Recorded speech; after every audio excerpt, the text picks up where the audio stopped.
everybody. How are you this evening? Are you enjoying yourselves? Because I am. I have been blessed with the truth that I cannot resist anymore. I can no longer lie to myself. Hello, Chungo. Are you ready to accept the ultimate in gaming?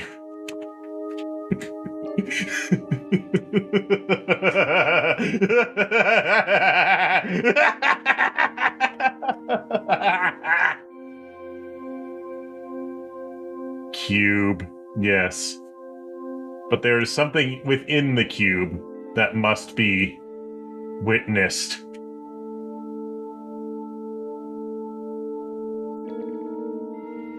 And to show what that is,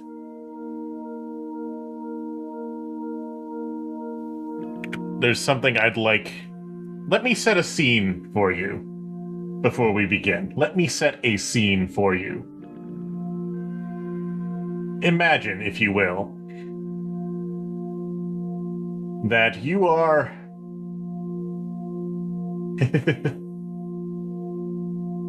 yeah, this is a real GameCube. Imagine, if you will, that you are a child in the early 2000s. Hello, Ezekveda. I am telling a story. Imagine, if you will, that you are a child in the early 2000s. You spent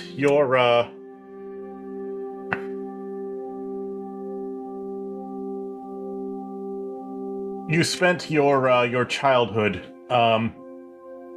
playing some Sonic games. You had Sonic Adventure and Sonic Adventure 2 for the Sega Dreamcast. However, the Dreamcast was discontinued. But you want more.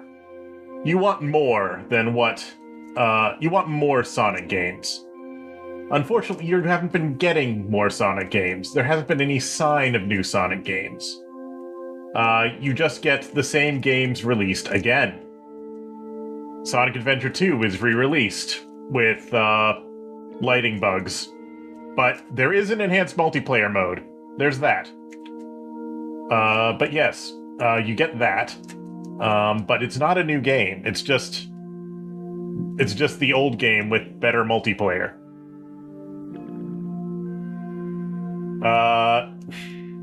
And they announced that they're going to re-release Sonic Adventure 1.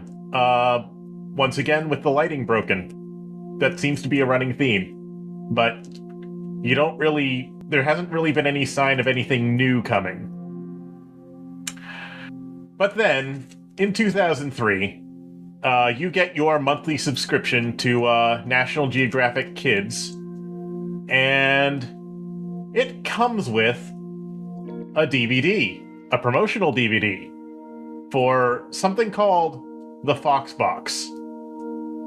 And in it, they announce a Sonic anime. That's interesting. But you want games, not anime. But attached to the trailer of the Sonic anime, there is something else.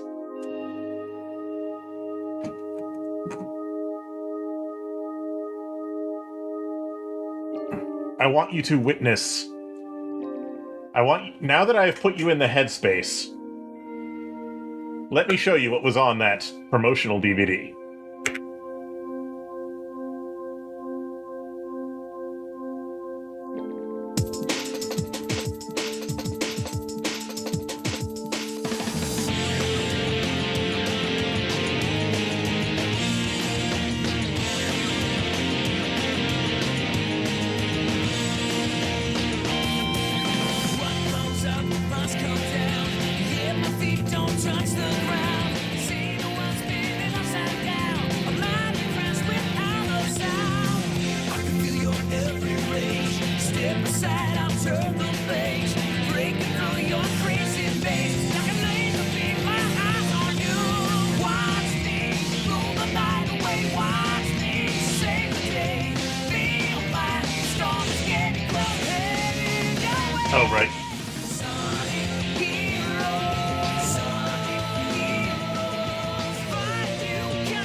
Here we go!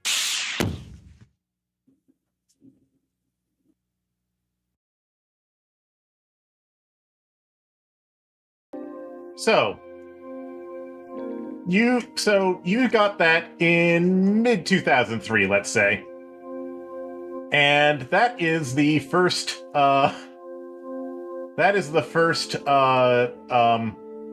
sign you've seen in a long time of a new Sonic game, an actually new Sonic game. So you're very excited. You are puzzled but intrigued by the ability to control 3 characters at once that the game seems to rely on.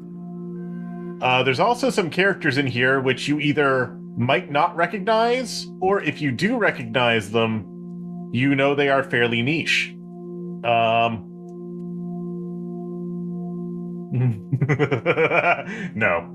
Maru, I will not play Sonic 06. So, after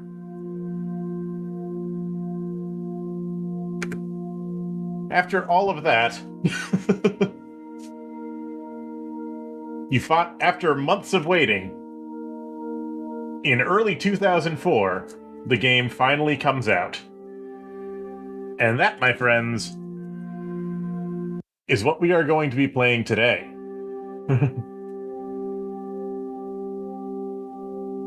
Yes, this was many people's first Sonic game.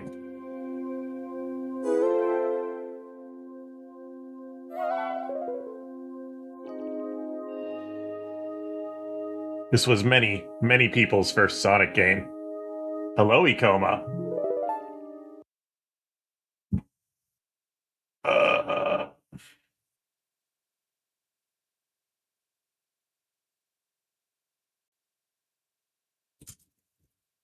Move on.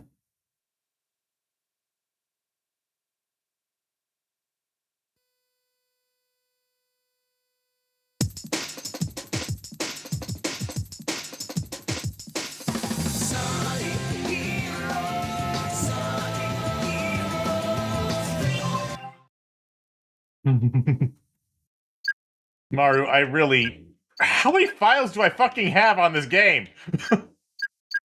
Okay, we're doing file number 6. Tell you what, Maru, I won't play Sonic 06, but I'll use game file number 6. Is that good enough?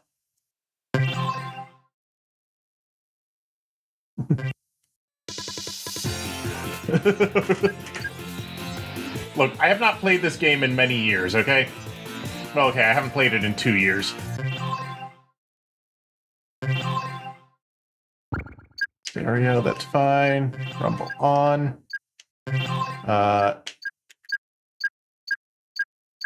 Anti-flicker off. English.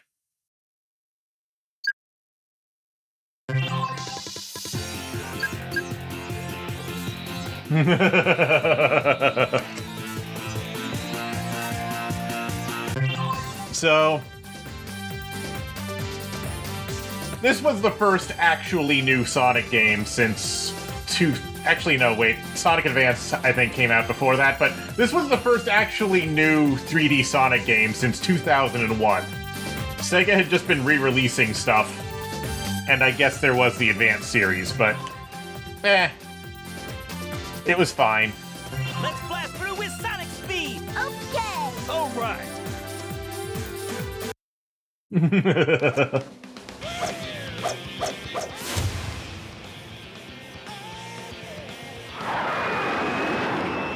look! It's Sonic!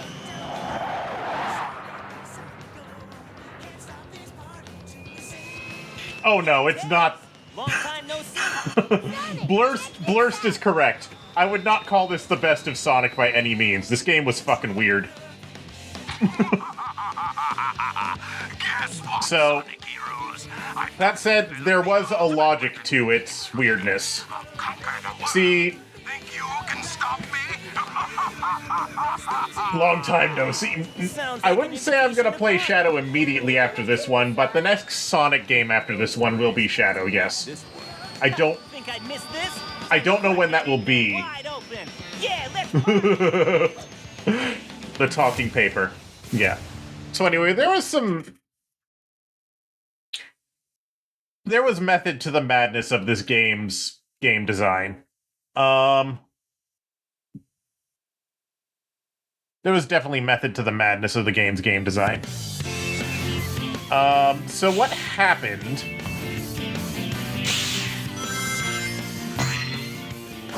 right. See, when Sonic Team made Sonic Adventure 1, From here on. the game was very unfocused. When you lose a life, you restart. Sonic Adventure was very unfocused. It had 6 gameplay modes, and most of them were either fundamentally flawed, half-baked, or both. Sonic's gameplay was actually... Not bad. Get a third color. Ha! Funnily enough, the color that's not represented is the fox. Leave it to me. Dave. Yellow Zox. Oh no. Dave. Yes. Oh, Got it. So anyway, with Sonic Adventure, leave it to me. Sonic's gameplay was the only one that actually felt finished. The Knuckles gameplay had potential, but it wasn't, like, done. The Gamma gameplay also had potential, but it wasn't really done. But, Big's gameplay was annoying. It was fine, but it was like a big nothing burger and not really fun. It didn't really feel like it belonged in that game. Amy's gameplay was horrifically undercooked and unfinished. And then Tails' gameplay was just kind of eh. It was just like an unfinished version of... It was just like a... There's more? Kind of just like a half-baked version of Sonic's gameplay, pretty much. In 2D, Tails made sense. In 3D, not so much. At least not with the way they did it. So then when they made Sonic Adventure 2, what they decided to do was they decided to take the parts of the game that worked and drop the parts that didn't. They decided to take the parts of the game that worked and drop the parts that didn't, and then flesh things out further. So they chose the Knuckles gameplay and the Gamma gameplay to flesh out. So Knuckles gameplay stayed with Knuckles and went with Rouge, and it was just better fleshed out significantly. It didn't really need that much, just actually dedicated level designs. And then Gamma's gameplay was fleshed out dramatically and was applied to both Tails and Eggman, and it's actually some of the best gameplay in the game, I think. And then meanwhile, Sonic's gameplay was just unchanged. Pretty much. Because it was the one that was actually finished. But the thing is, people still didn't really like... People still didn't really like the Tails and, like, Gamma... They didn't really like the Knuckles and Gamma gameplay styles still. So... They, people still didn't really like it, so for this game, what they decided to do is they took Sonic's gameplay as a base and then applied it to everybody, pretty much. Everybody plays pretty much like Sonic did in SA1 and SA2, that's the base. Except they give each of them different abilities. And that was kind of the idea for this game, I think. And they just have you switching between the characters depending on the situation. Let's go. This is nothing really new about this. This was kind of what the idea was, like, all the way back in, yeah, because even back then, people were already complaining, there's too many gameplay styles in these Sonic games. They should focus on just making one gameplay style that works really good, yada yada yada. But I think Sega knew that that was a bad idea at the time. But people kept complaining, and you know, eventually, not at this game, but they kind of did it in this game, but eventually Sega did do that, and it sucked. But we're not at that point yet. We won't be at that point for a few more years after this game.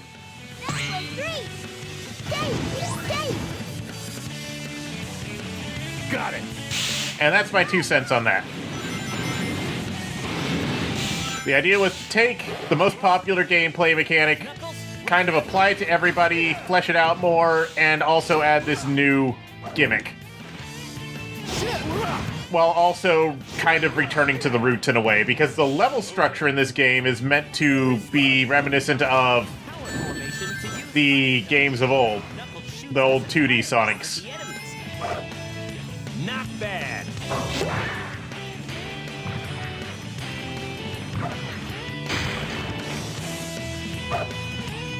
Which, you know, you feel it, but also you don't.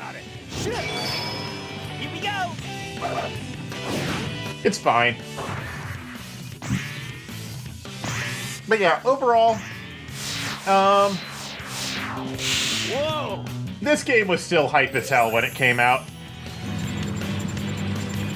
Now, that said, this game was very much designed around 60 FPS, All right.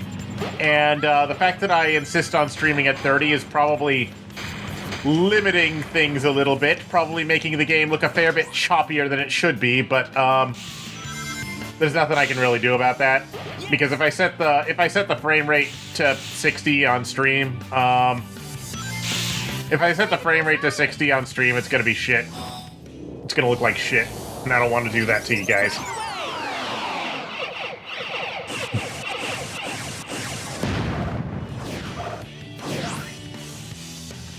That's it. What a wild ride. I have opinions on this game.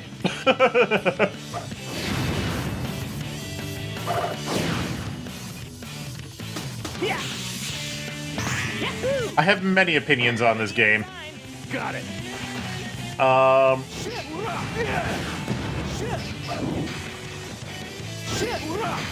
This was actually also, I believe, one of the first Sonic games to be made. That's true. Sonic games are fast enough for the bitrate to be an issue. Like, even at 30 FPS, there's just so much fucking fast movement. Yes.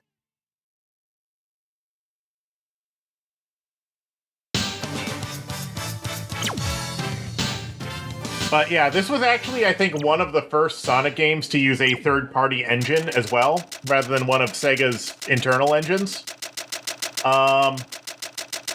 It wasn't the first one, because, like, Sonic Schoolhouse ran on the fucking Doom engine, but Not too shabby. most Sonic games ran on an engine that Sega developed themselves.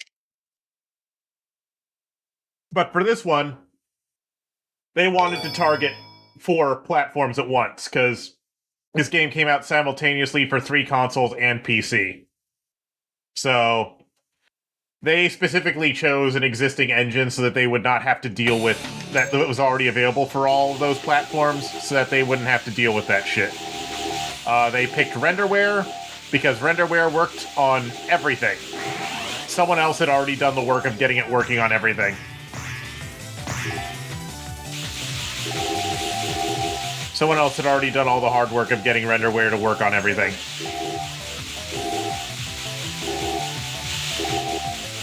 That said, even though they were using the same engine on all 4 platforms, Here we go. there were still significant differences between the versions, mostly graphically.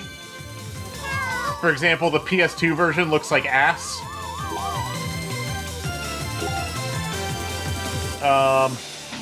Also, more specifically, this water effect that you kind of see everywhere. It was all over the first level, and it's all over the place in this special stage as well. This water effect actually looks radically different in every version of the game. On the GameCube version, it's got these nice round blobs making up the water shapes. Leave it to me. On the Xbox and PC versions, they're more like square blobs, but they're still doing the same kind of thing. It's still like blobs undulating, but they're a different shape for some reason. They're round on GameCube and square on Xbox and PC. And then PS2 couldn't render this effect at all, so they just used like a shitty blurry texture rather than the scrolling effect. The scrolling like shape-changing effect that they have here. Well, okay, not here specifically, but you'll see it animated when we get back to the stage and you can see the water. That's weird.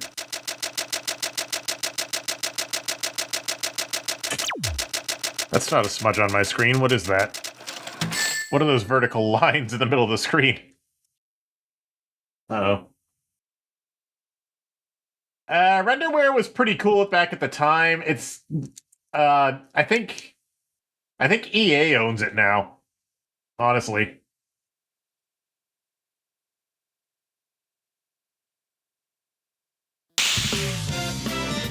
A sea palace. Okay, yeah, you see... X-Men's robots are here too. I'm ready to take them out. Nope, that's not what I meant to do, but okay. Well, you see how the water is, like, rippling and it's, like, got the blobs that are, like, growing and shrinking? That's what I was talking about. That effect's completely different on each console. I'm ready to take them out. I'd guess because of the architectural differences and how they could go about rendering that. Because that's going to be different on each console, how you do that, how you can do that. Because the GameCube had the TEV system, Xbox and PC had shaders. I'll take I think shader model 7 or something. No, wait, it was shader model like 2.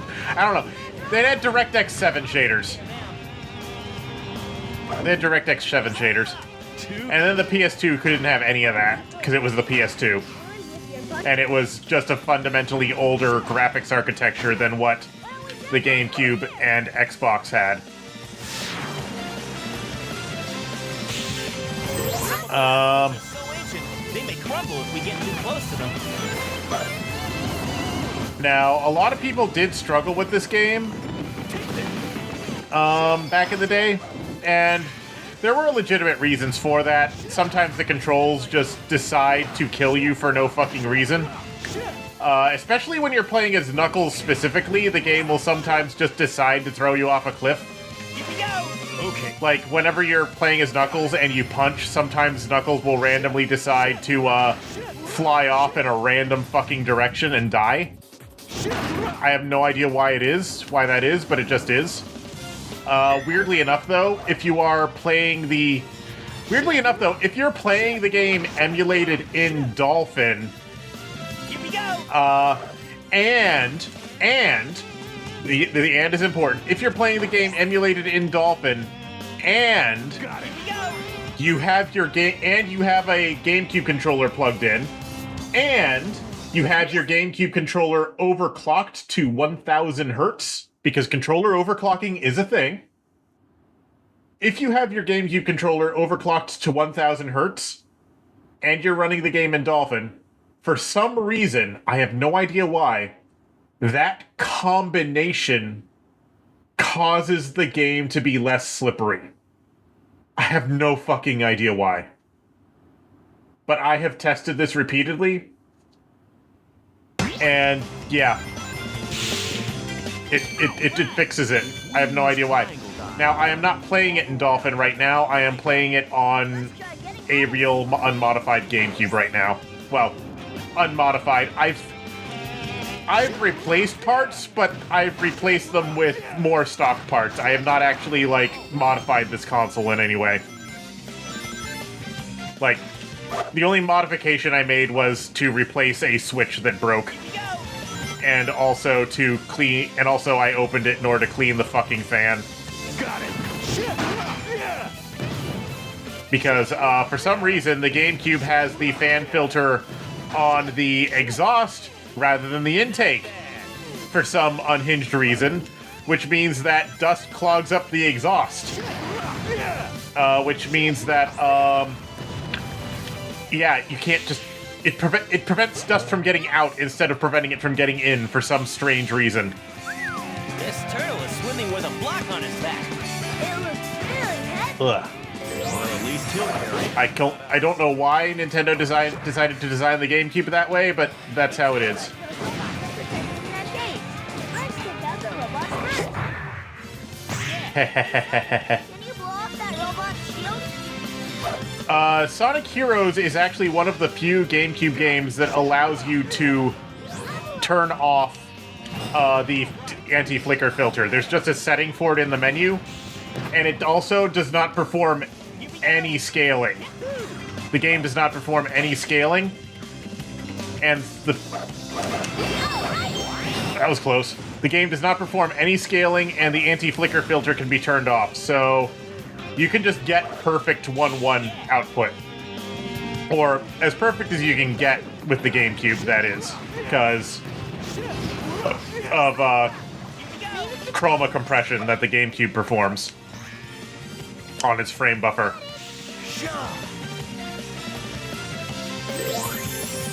Press the B button while jumping in tower formation to use fire double. Now, if you're a beginner at this game, then one thing that a lot of people will tell you in order to make the game easier, and it is true, if you're struggling with this game, then the strat to make the game significantly easier so that you can actually beat it if you're new at it, you're not used to action games or whatever, or you don't like how slippery this game is, all you have to do is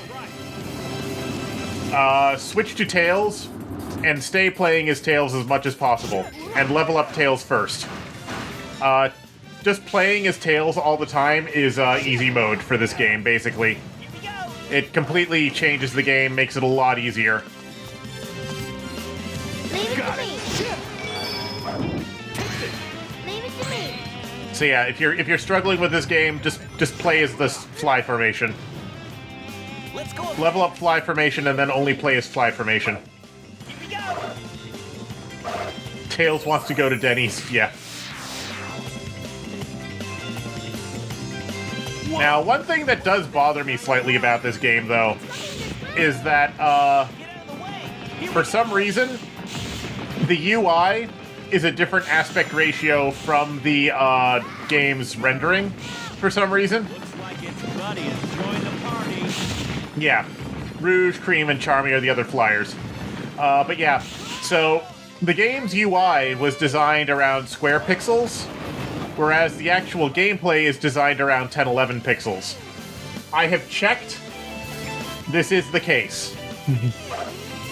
Yes! Also, in that section, I always used to fucking get hit by the rock, which would lose me the key every time. It was really annoying. Because if you get hit in this game, you lose the special stage. You lose the special stage key.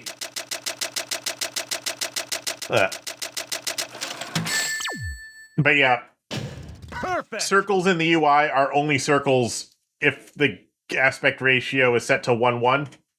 If the par is 1:1. So the UI was designed with 1:1 pixels, but the gameplay was designed with 1011 pixels. Because reasons. I don't know, I guess they weren't really talking to each other. But what makes that weirder is that the UI is not rendered in post. The UI of Sonic Heroes is not applied on top as a 2D element. The UI in Sonic Heroes is rendered in the 3D space. So, that means that what they are doing is they are rendering the UI with square pixels, and then they are applying it and then they are applying it to a. They are applying this UI, which is rendered in square pixels, to a mesh, which is then being rendered in 3D space, and the aspect ratio is still different from everything else in 3D space. Because yes.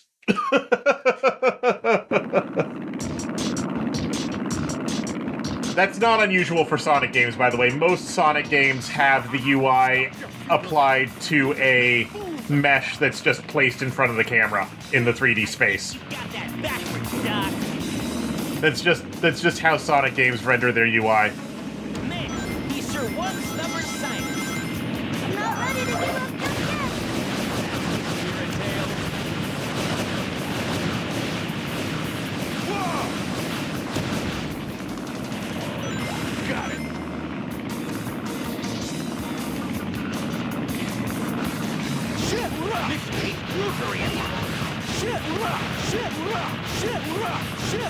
This game is... What's the matter, Eggman? There are much faster ways to beat this boss, but this is how I like to do it. This isn't the end! All right.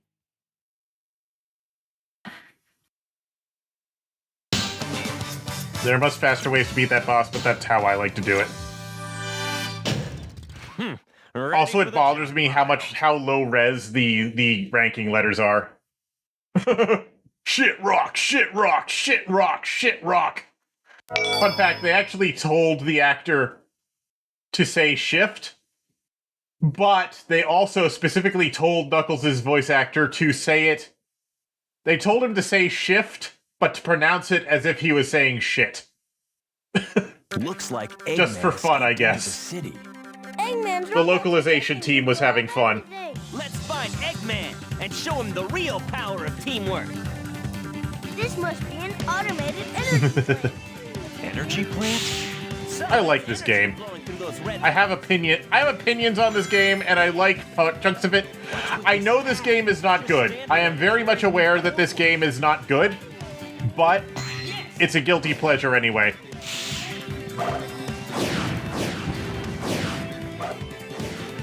Also, quite frankly, the game only gets weird. The game only actually gets bad and annoying during specific parts of the Team Chaotix playthrough, where some of the missions have absurd requirements. Specifically, the Mystic Mansion one, I think, was the specific one. What's in here?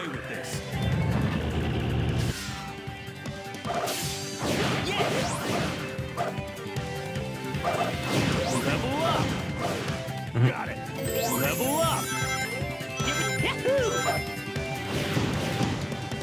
I like this game, you guys.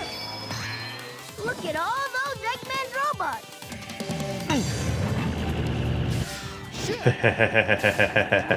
Already. I don't even need it.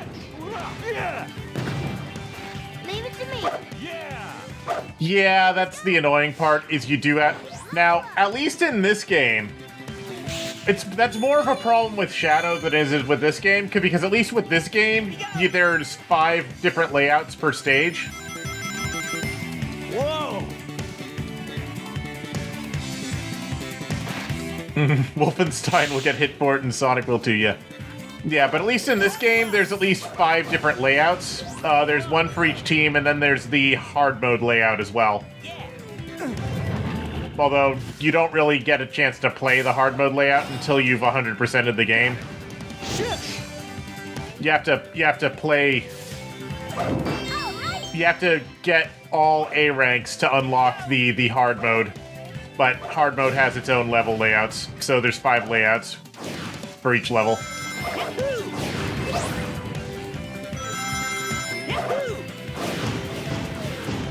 Also, an interesting attention to detail in this game is that Sonic and Shadow are the only speed-type characters who have Light Dash. I guess because they had it in the previous games. Because they both got it in Sonic Adventure 2, and I guess they kept it. But nobody else did. So I don't know if I should call that an attention to detail, or if I should call that favoritism. Yes. That's it. Yes. Got it.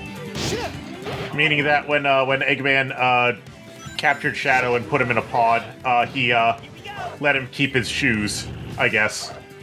He didn't take Shadow's shoes from him. Yeah. But yep, SPO and AB do not get the light speed dash. And their level layouts also don't really use it. So it's fine, so you don't actually... You don't even notice, because their level layouts don't have any places that could take advantage of the light speed dash. Yes. Ugh. Oh yeah. One interesting thing about this game, which is Yeah. different from what a lot of other games at the time were doing, I think. Question for the Let audience. Sonic take care of this. How would you go about making a skybox for a game? And how would you go about placing that skybox in the world? Would you just make it infinitely distant so that no matter where you are in the level, the skybox is in the same place relative to you? When grinding, use the B button. Or would you just put it far enough away that the entirety of the level is inside the skybox?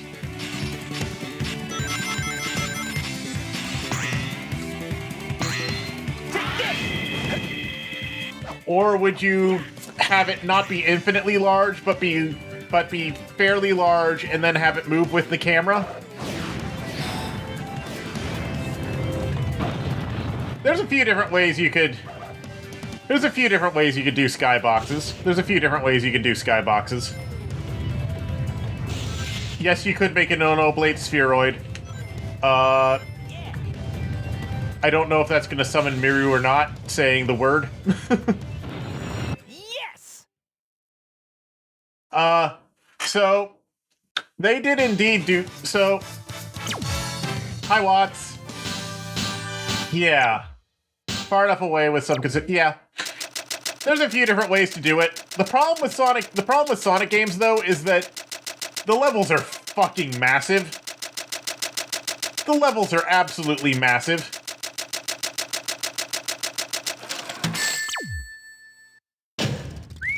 That was tough! So if you're going with putting it really far away, it would have to be really, really, really far away.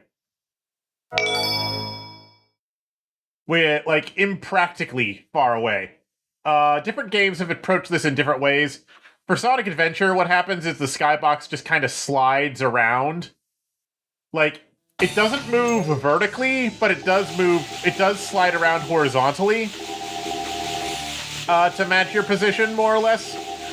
Which is sometimes okay, sometimes not. It does cause geometry to clip outside of the skybox because of how close it is in some stages, though. Although, actually, Sonic Adventure used different techniques in different stages. Emerald Coast just has it as a hemisphere that slides around on top of the water. Whereas, say, Red Mountain just has a giant model of the mountain in the distance. That's how Sonic Adventure does it. And Sonic Adventure 2, I think, mostly just uses giant spheres, one per level. Anyway, what this game does is weird, and I will show you what they did in just a moment after I finish this level. I will show you what they did in just a moment after I finish this bonus stage.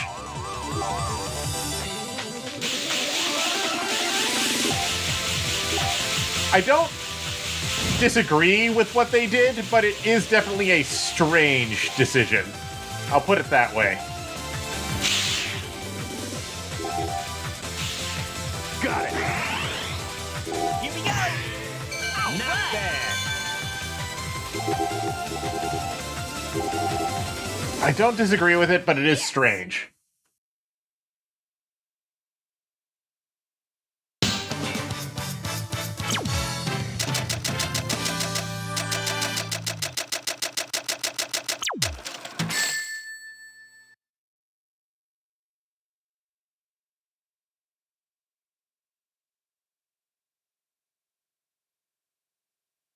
Uh-huh.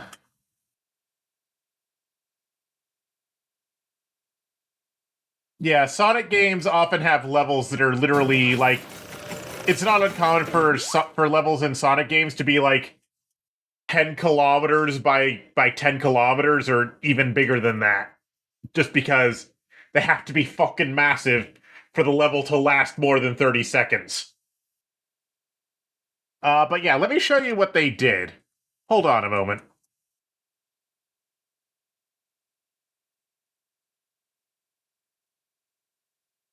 So I recorded this a while ago. And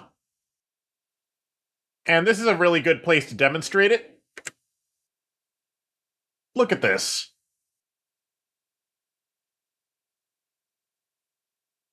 See, what the game does is whenever you're in one of these areas where you cannot see the skybox, what they do, I recorded this in Dolphin, by the way. What they do is whenever you're, I recorded this in Dolphin so I could use the free cam. What the game does is every time you're in, every once in a while it'll have one of these transitional areas where no matter where you point the camera, you cannot see the skybox. And whenever you're in one of those areas, what they do is actually pretty simple. And you'll see it in a moment. They move the skybox. They just move the skybox. Every time you're in one of these transitional areas, they just shift the position of the skybox to recenter it around the next section of the level. And a typical level will do this maybe a dozen times or so over the course of the level. And obviously, individual levels will have their own, like, specific variants of this. Like, for example, Hang Castle does something weird and different because it's Hang Castle. But yeah, they divide the level up into sections, and then for each section, the skybox will be centered on that section. And then you'll pass through one of these transitional areas where you cannot see the next section of where you cannot see the skybox, and whenever you're in there, they'll just move the skybox. Either you can't see the skybox at all, or it's so hard to see because there's so much crap in the way that you won't notice them just suddenly moving the skybox. So that's what they do there. It's a simple enough idea, but it works.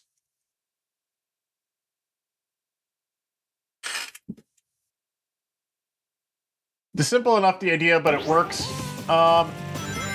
It's not stupid. I wouldn't say what they did is stupid, but it's very different and not the standard approach at all to that. Eggman's robots are up to something with those. So, Let's worry about them later. but there are advantages to doing it that way. One of the big advantages to doing it that way actually is precision. Leave it to Let's me. leave the flying enemy. Because if you make your skybox infinitely distant, Let's go.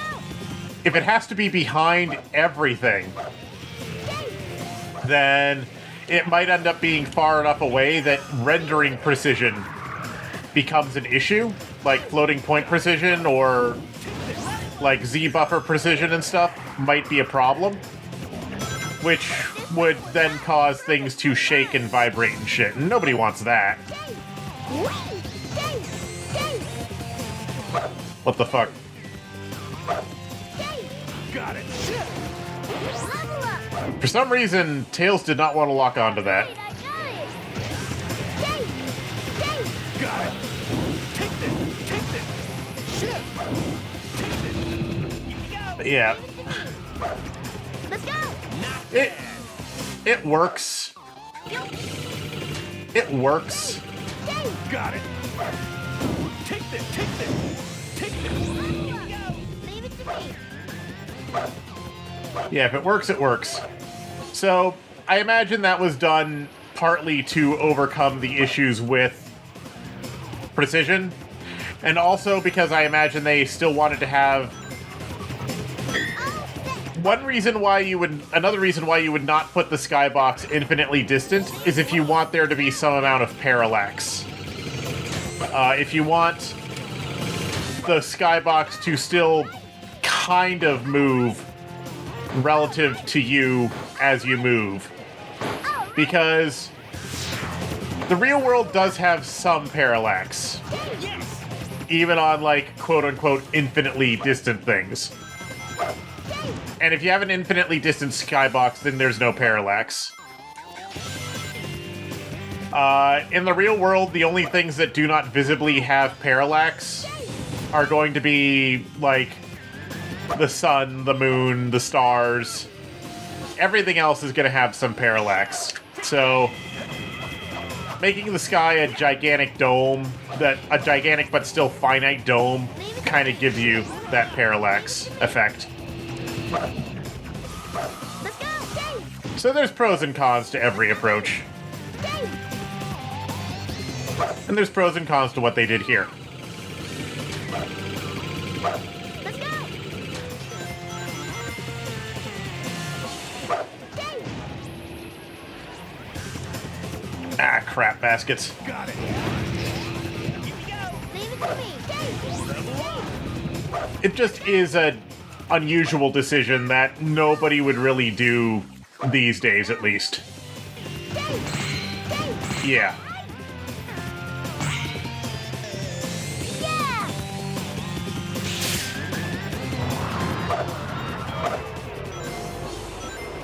Oh yeah, also,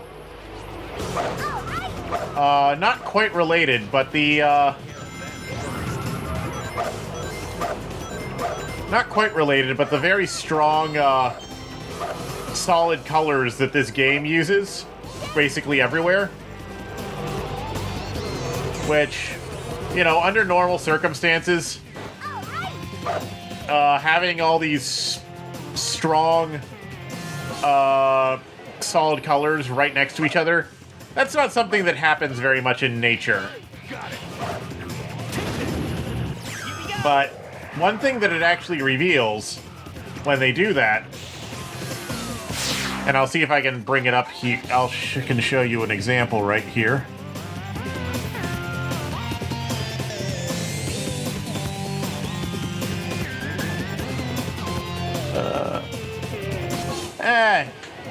You can kind of see it on a few places.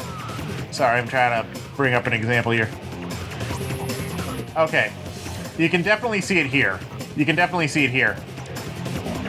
Well, I can see it here on my end. I don't know if you can see it here on the video, because YouTube compression.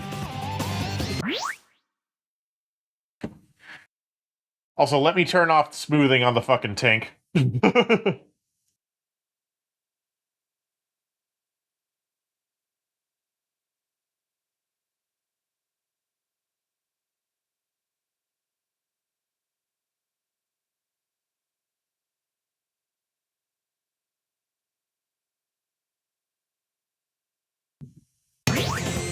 I wanna look around. Okay, it's a lot more obvious now.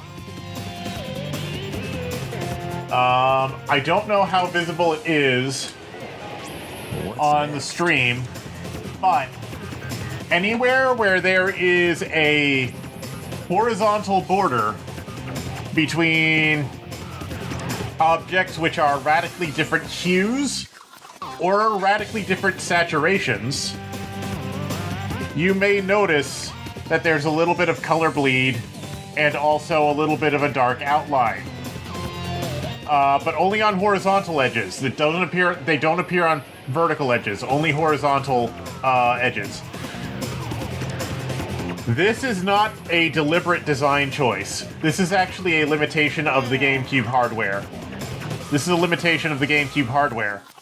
And there's a reason for that. There's a reason that's happening.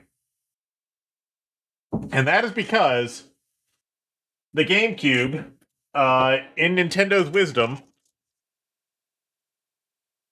they decided to apply chroma compression to the GameCube's video output.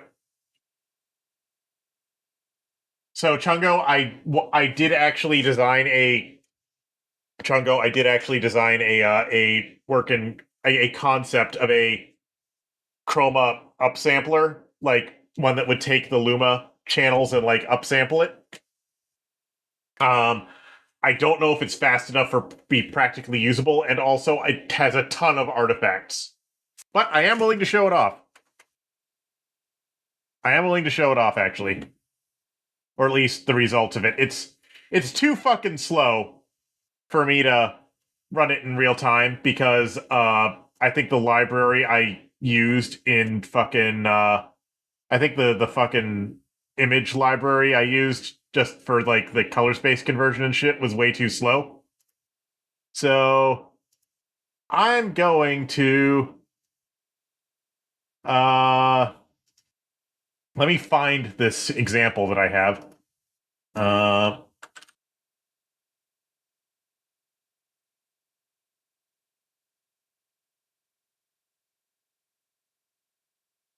In fact, let me find an example from this game specifically for the sake of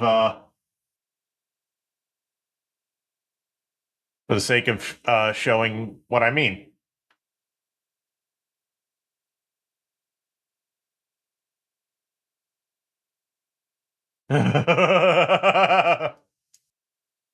So here is a zoom in on the GameCube.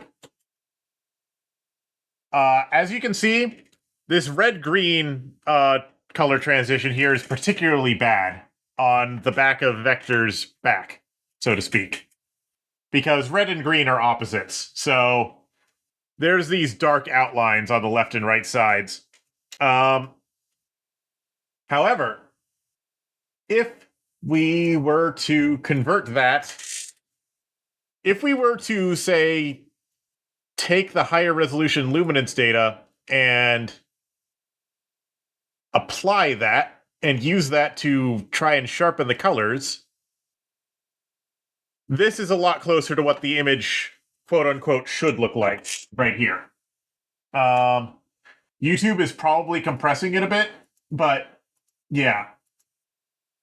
Here is basically, this was a filter I wrote that takes the low resolution color data and like nudges it inside the lines, so to speak.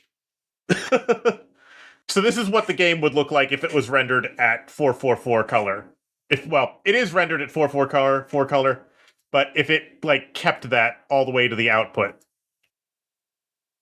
See? Yeah. Well, that's why I'm zooming way the fuck in. Like, this is 3x upscaled just so YouTube doesn't fucking destroy it. You can also see it to a lesser degree on SBO. You can see it a little bit on this mushroom down here. Yeah. So the reason this happens is quite simple, actually. The GameCube, the Nintendo GameCube, with what Nintendo did, in order to save a little bit of memory, they did some things. So, GameCube games render to a 24-bit frame buffer. The first frame buffer is 24 bits, and it's either in RGB space with 8 bits each. So GameCube's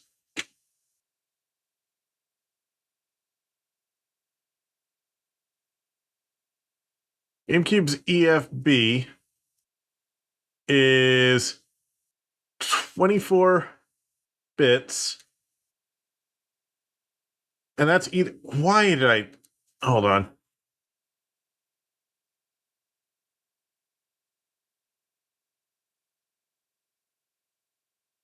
Sorry, this thing lost my brush settings again, so I have to remake them.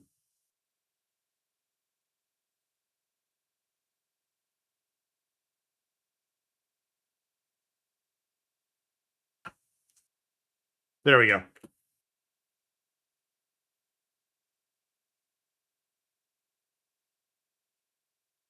Ah!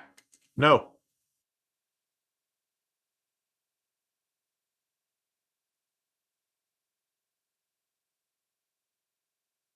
No, I lost the thing!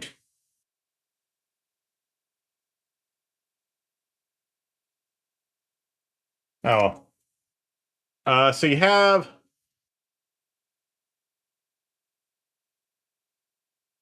Why did it lose my brush settings?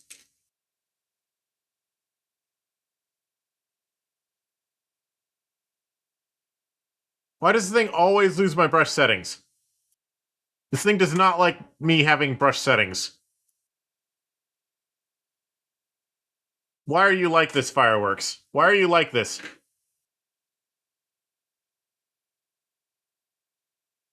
It never saves brush settings.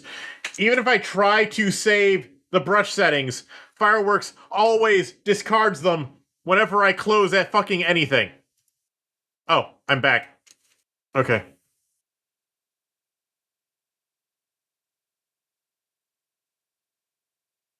Somehow the file came back. I don't fucking know what's happening.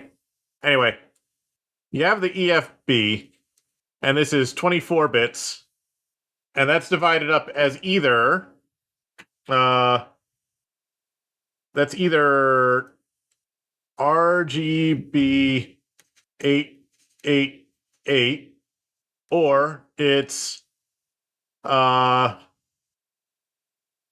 ARGB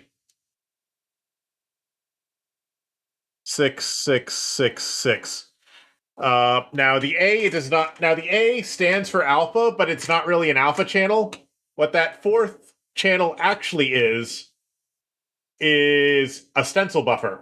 So you either get 24-bit color or you get 18-bit color with a stencil buffer.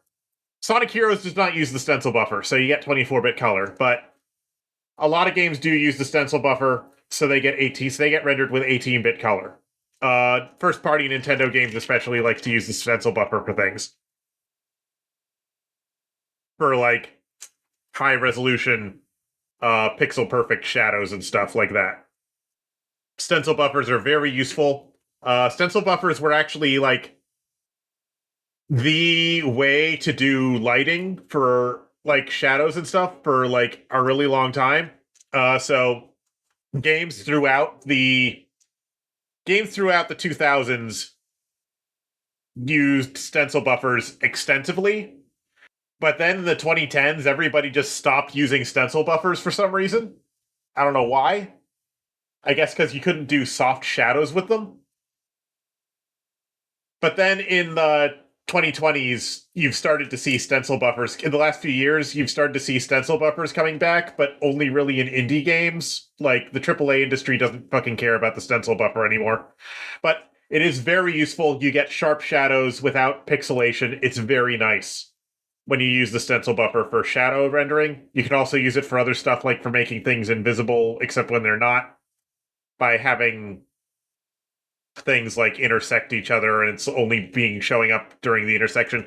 Anyway, I'm getting off topic here.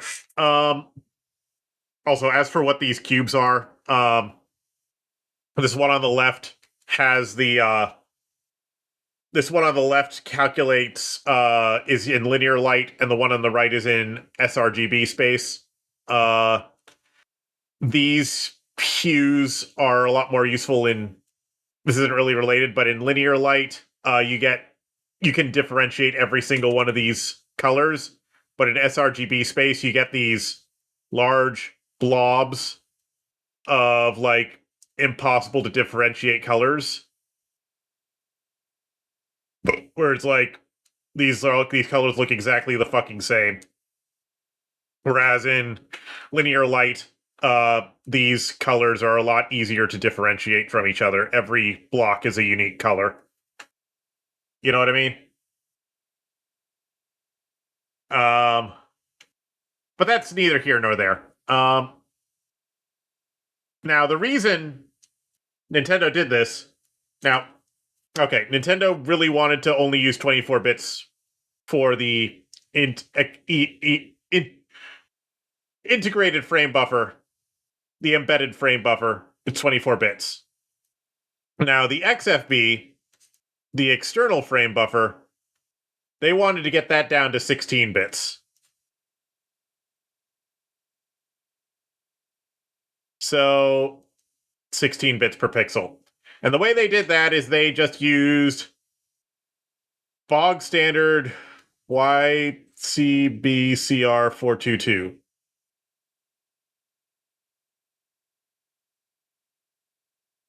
Where the luminance data is still stored at full resolution, but the color data is only stored at half resolution. And we can find an example of that pretty easily. Uh,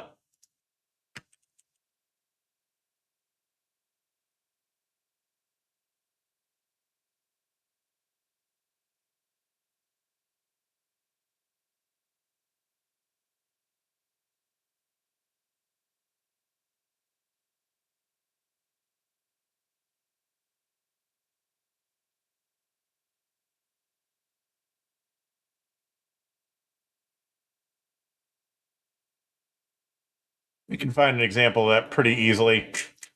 That's not what I meant to link. There we go. Basically, you have a high resolution luminance data, and you divide the image up into the luminance data and the color information, and then you reduce the resolution of the color information. Because, as it turns out, human vision is not particularly sensitive to color information. And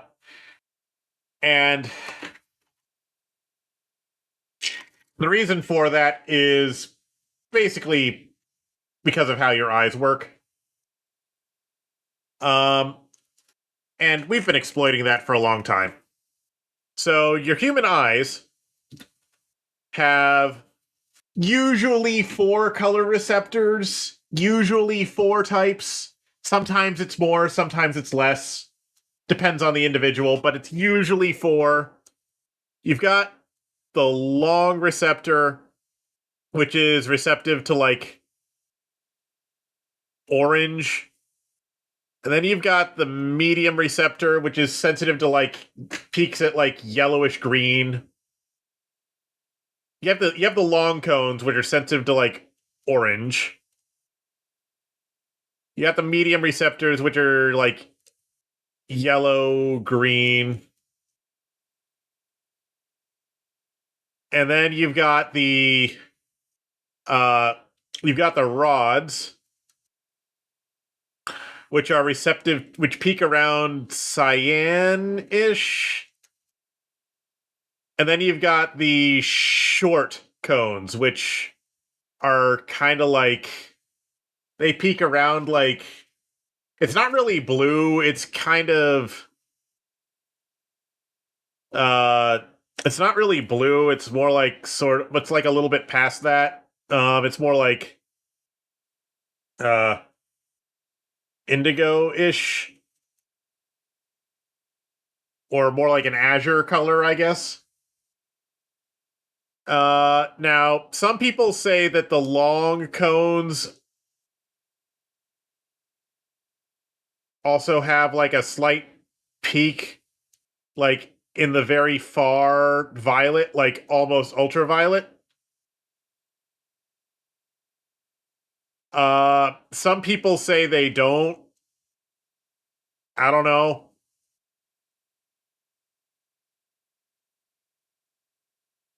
Yeah, some people say that the long cones have a slight peak in like the far violet. Some people say they don't.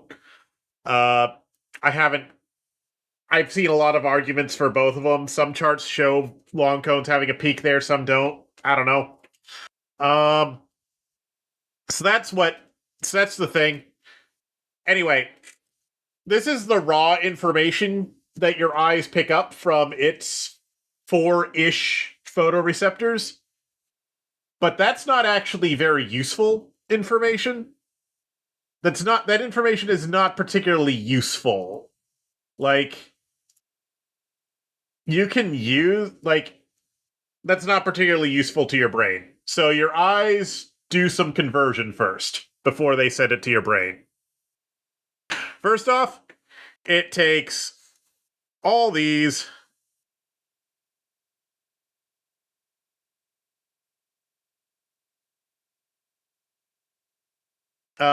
so actually, so more specifically with regarding cones,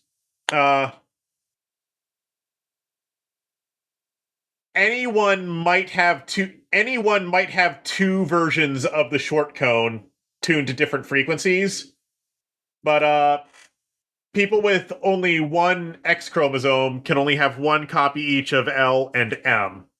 If you have two X chromosomes, you can have two each of L and M, and they might be tuned to different frequencies.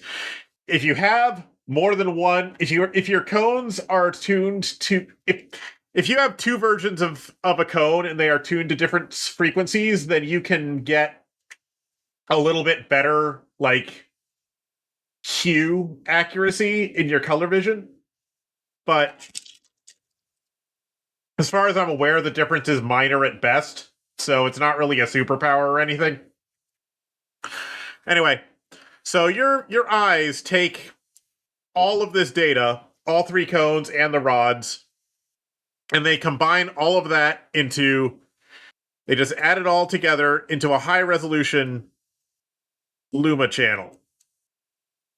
They also denoise it, and then they also denoise it, and they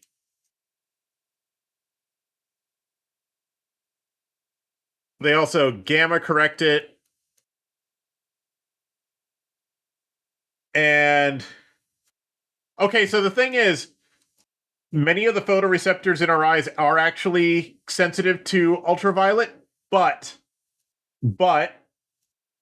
the lenses of your eyes block ultraviolet from reaching the inside of the eye. So that's why you can't see ultraviolet. It's because your eye is actually blocking those frequencies from reaching the cones. Anyway, so the Luma channel is denoised, gamma corrected, and actually undergoes like HDR tone mapping, weirdly enough.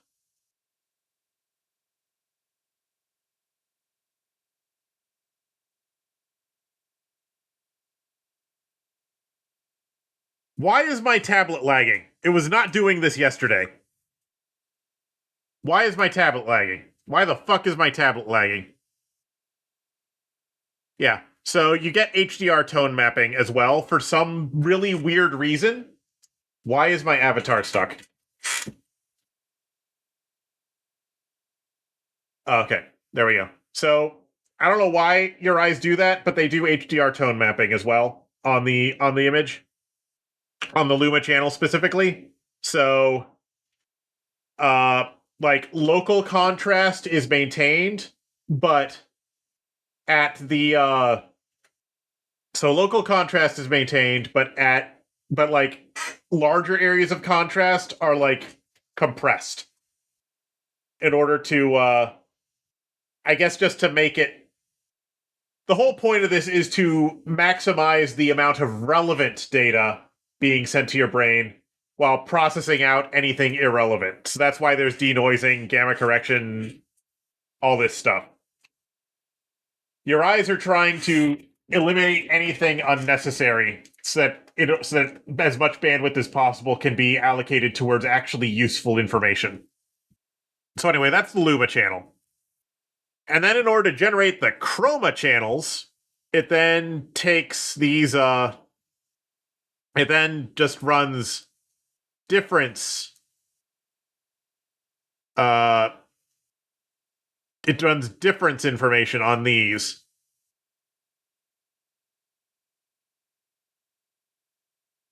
So you get like you end up with like a red versus green channel and like a yellow versus blue channel. So you end up with a red versus green channel and a yellow versus blue channel. I think it might vary from person to person, and that's just roughly. So, and those two channels are transmitted to your brain at much lower bandwidth, with a lot less bandwidth. So there's a lot less resolution there, because that information is not as important. It still is important. It's still very important to be able to tell what color something is, but it does not need to be recorded anywhere near as precisely as the luminance is. You still need to know what color things are in order to know if they're poisonous or whatever, but you don't need that. But that information does not need to be high resolution like the luminance information does. So because of that,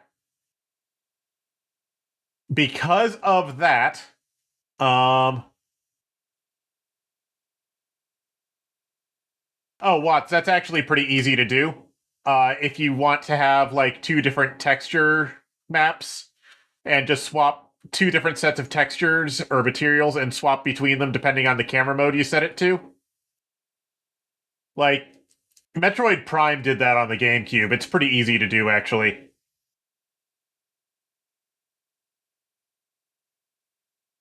Swap the materials out depending on which camera is active. It's pretty easy to do. Yeah. Yeah, tigers in the grass, but also telling what color a leaf is. Like, gorillas in the wild. Uh, only female gorillas are allowed to do certain types of like foraging trips because they can tell red from green, whereas the male gorillas cannot. Stuff like that. Uh, yeah, stuff like that. Um, anyway, gorilla. Anyway, yeah. So your eyes do all of this processing just to like min max the amount of bandwidth allocated to actually important things, pre-process the information so your brain doesn't have to so that the information that's important is what makes it to your brain. Anyway, because of all that, so the thing about that is that the long and medium cones are on the X chromosome. So a male will only have one copy of each of those. If you are biologically male, then you only have one copy of each gene for the L and the M cones. So you if one of those is deformed, it's deformed. Your color vision is fucked. If you have two X chromosomes, for whatever reason, then you have backup copies. So if one's fucked, you have another one that works. Primates, on the other hand, some primates, I think gorillas at least, they either get L or M. They don't get both. Each of their X chromosomes only encodes one color. So they can get L or they can get M. They cannot get both. The only way they can get both is if they have two X chromosomes. And that's how that works. Okay.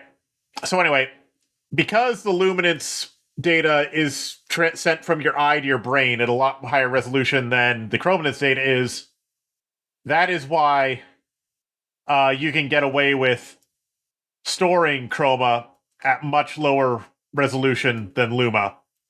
And you won't notice unless you are looking very closely. You will not notice the difference between these two images unless you are looking very, very closely at the image. And you definitely won't notice on a blurry television from the fucking 90s.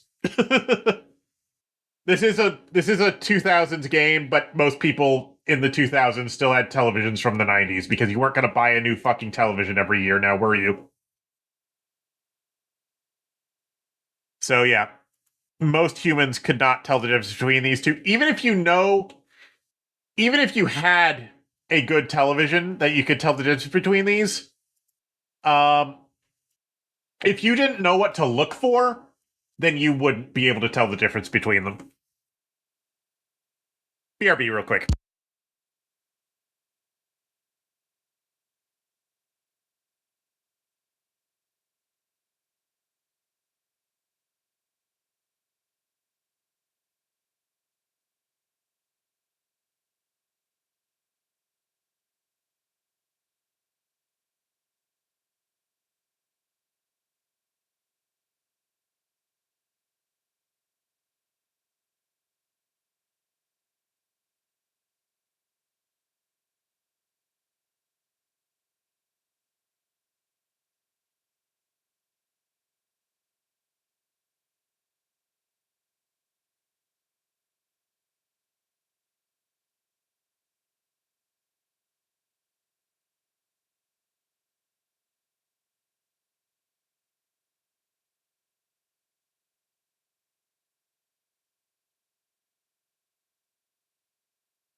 I am back. Anyway, I don't have any evidence for this. I don't have any evidence for this whatsoever, but I personally have reason to believe that the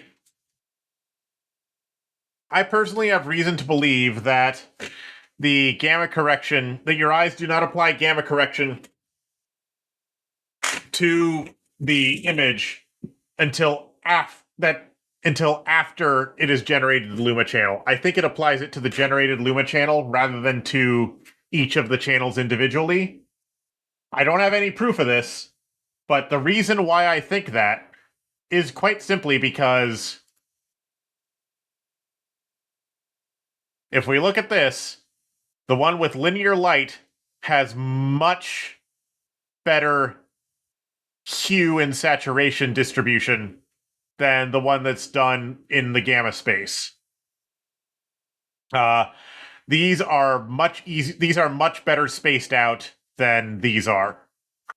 You can see each individual shade on the one on the left. The one on the right, there's a lot of redundant shades that are basically like indistinguishable from each other. So that's why I think that your eyes are doing it in are generating the chroma channels in linear light, and then applying gamma correction to the Luma channel, rather than applying gamma correction and then generating the color channels. That's what I think. I don't have any proof of that whatsoever, but that is what my personal experiments have suggested. But I am not an expert by any means. In fact, I'm kind of an idiot. All things considered, I'm kind of an idiot. Anyway. Back to Sonic Heroes.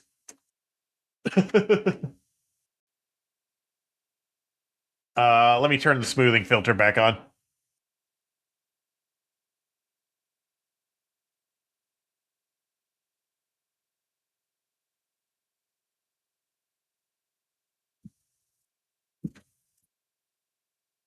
That is the wrong controller.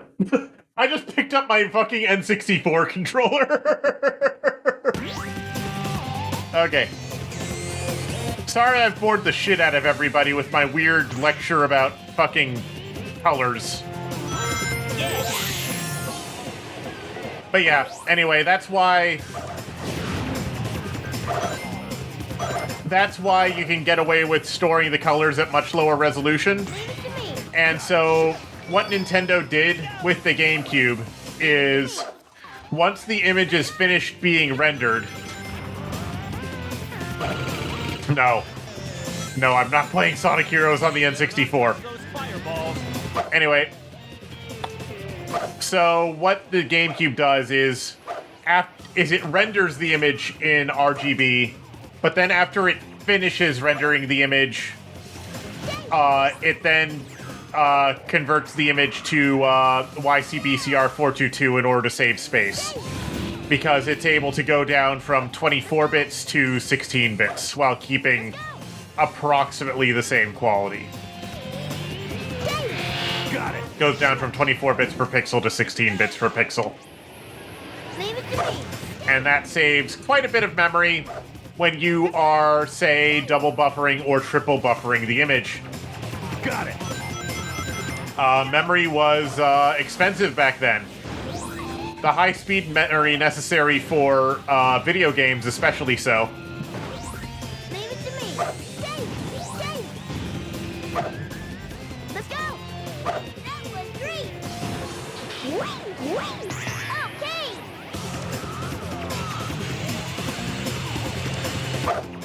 And of course, nobody could tell anyway, because every television at the time would have been using, well, almost every...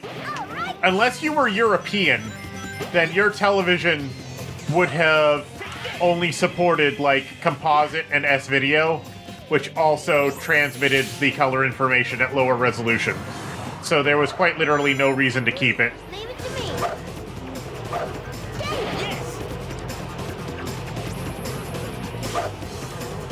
Now, if you were European, then your television supported SCART, which could transmit raw, uncompressed RGB, but,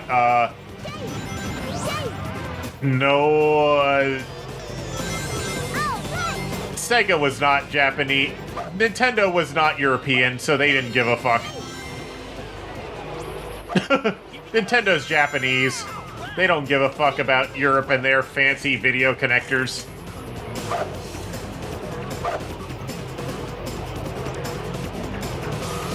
That said, there was a connection standard called JP21, which also used RGB and also used the same connector as SCART. It used the same connector, but a different pinout, so if you plugged one into the other, you'd probably just break something, but it was a thing in Japan, but I don't think it was a very popular thing in Japan. The only Japanese device I'm aware of that supported it is the fucking Frame Meister, and nobody cares about that thing anymore. Got it. Here we go! Wow, what's this? That was close. Look down there. That's the energy. Alright, gotta lock in a little bit for this section. Let's leave it to Sonic. Yahoo! Leave it to me. Those barrier devices look like the ones we saw in the past. We can probably destroy them if we take out all of the robots. Yay! Yay! Yes!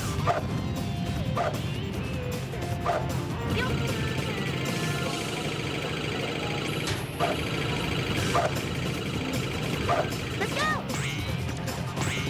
Yay! Yay!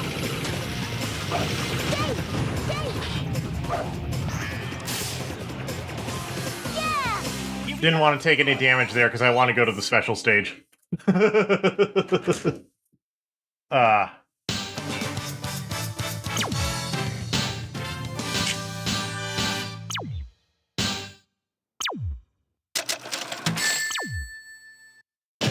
A big tub.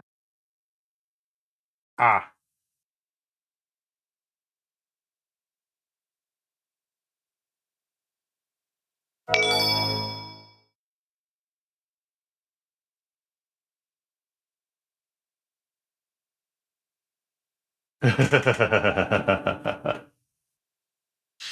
Alright, let's get this Chaos Emeralds. It's the Brew Emerald!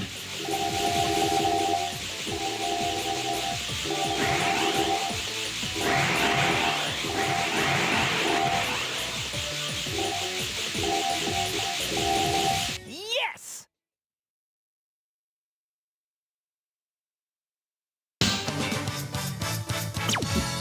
Nice.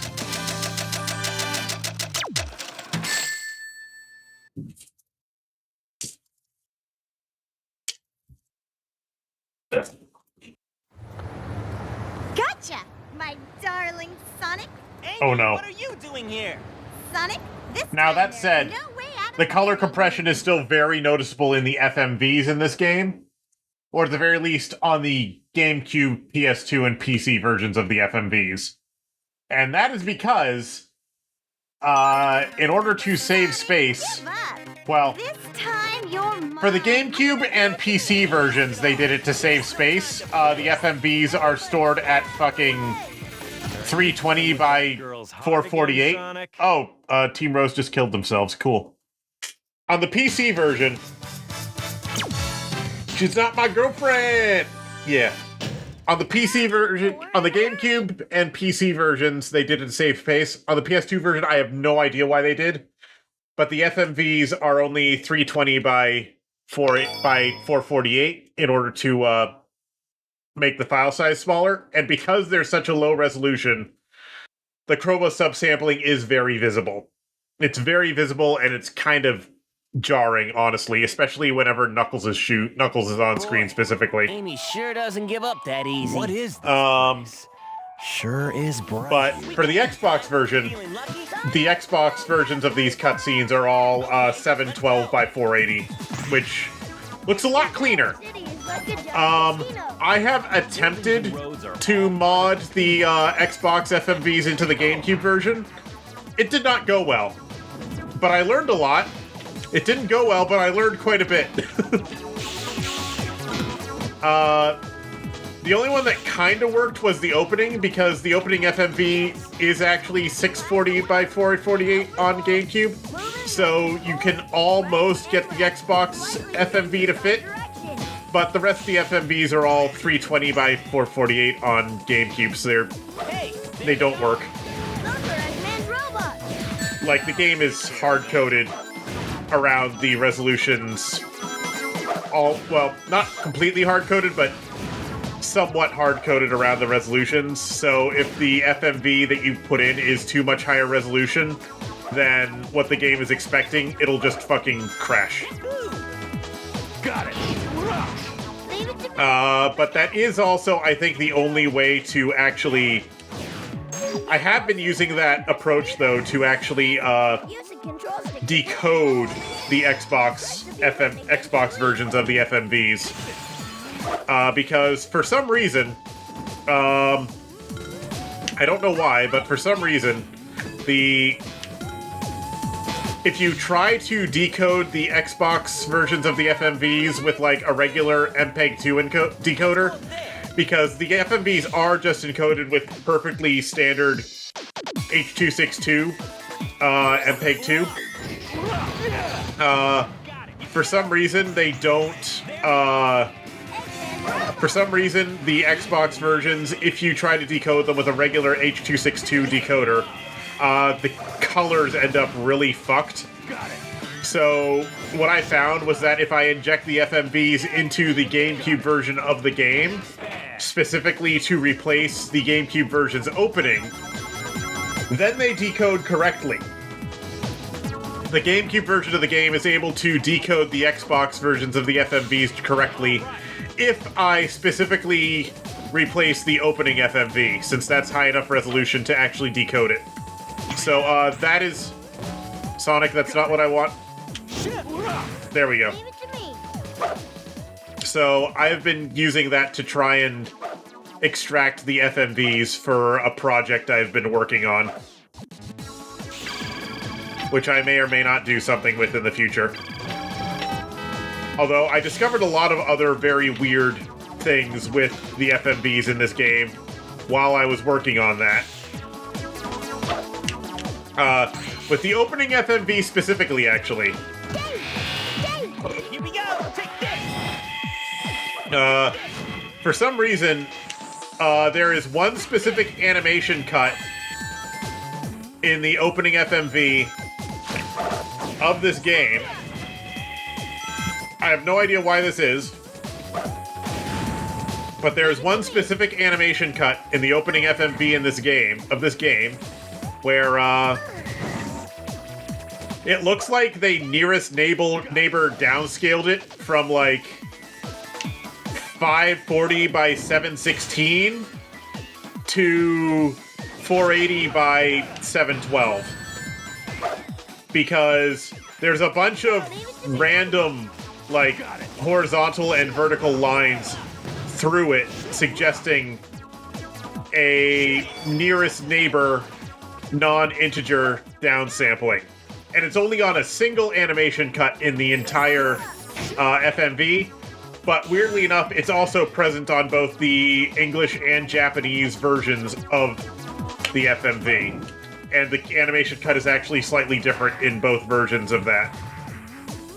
So, something screwy happened at the animation studio while they were doing that.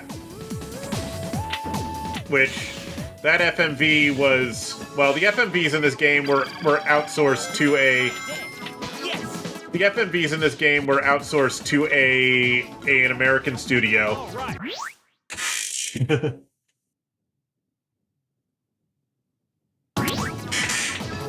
Yeah, we don't actually know how... Yeah, that's true. We don't actually know exactly how the eye works. We know that it does the processing, we don't know how it does the processing.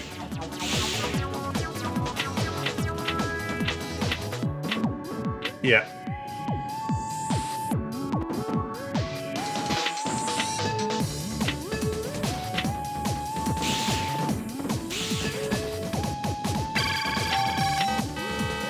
Okay.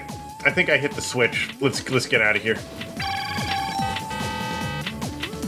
Ah. Ah, shit. Leave it to me. Here we go. Got it. Okay, getting out of this level is a pain in the fucking ass.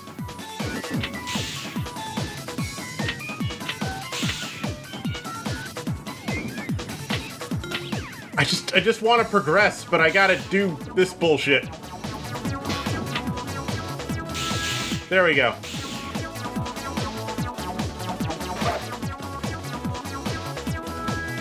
Level up.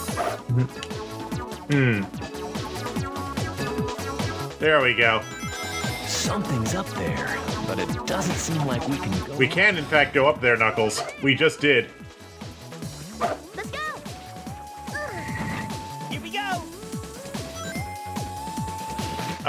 What? The lightspeed dash did not trigger correctly. Okay. Game, that is not what you were supposed to do in that situation. Okay, so this game does have a quirk where sometimes the lightspeed dash will randomly decide to only grab a single ring and then drop, Yes. rather than grabbing the entire line of rings. I have no idea why it does that. All right. But it is a common problem in this game.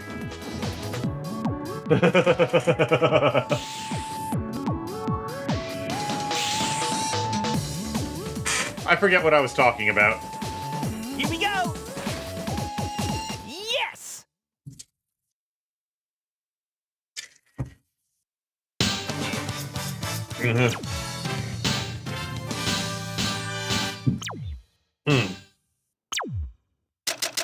What was I talking about?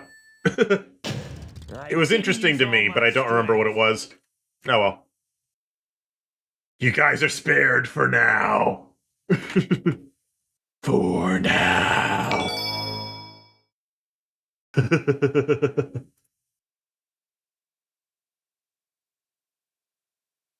Yeah,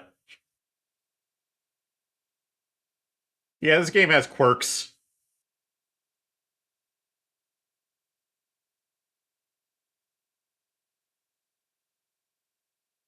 What? Why? Why has the game done this to me?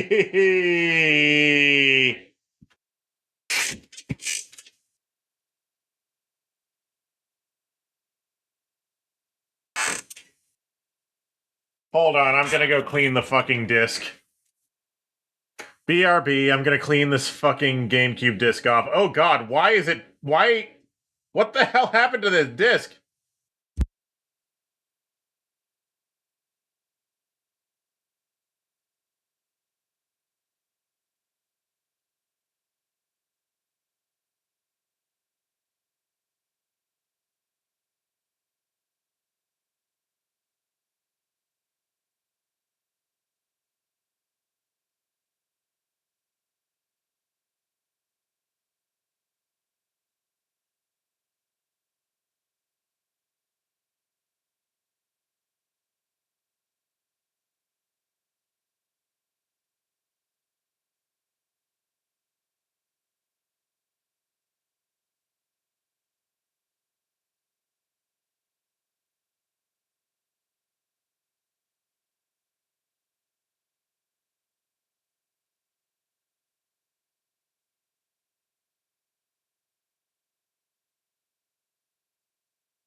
Okay, so,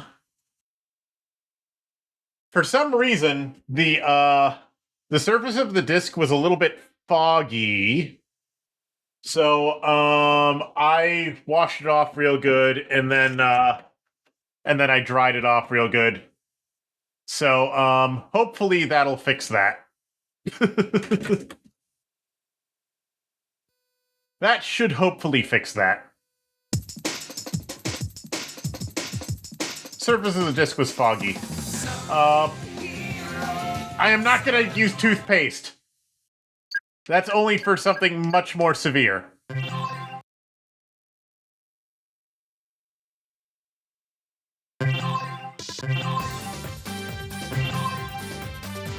Alright.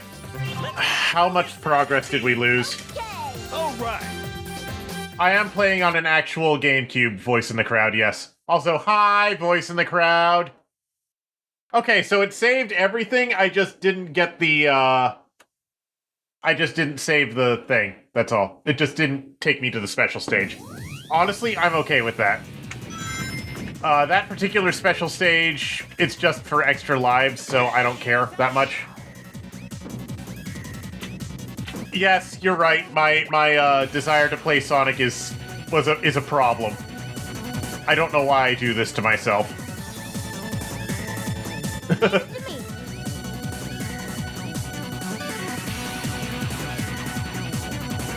Hi, Talons. Got it. Yes. Anyway, this is arguably the worst stage in the game, right here. There they are. Eggman's robots. Leave them to me, Sonic. Take this. Take this. So, okay. So I am actually just using the optical... Not the optical. I am just using the digital audio directly from the digital port. Here we go. Leave it to See, I was having problem with digital audio from the GameCube before. Specifically when I streamed Star Fox Assault. But Take this. Level up. the problem turned out to be that I had the gain set too high on my capture card in Windows. The gain was set too high on my capture card in Windows, and that was causing clipping. And I only noticed it with Star Fox Assault specifically because Star Fox Assault is fucking loud. Got it. Level up. But yeah, my capture card seems to be converting 48.043 kilohertz to 48 kilohertz just fine. There's bingo on the table. Really? Fun is just about to begin. Yes. All right. Yes.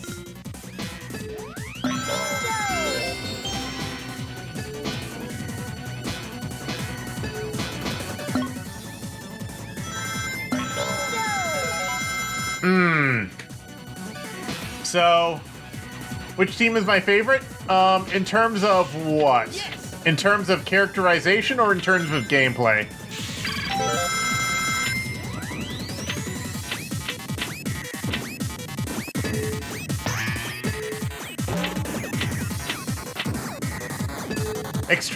Look, Extrems can come for me if he wants to. He's not gonna get me. He doesn't know where I live. I don't think he can get into the US right now anyway.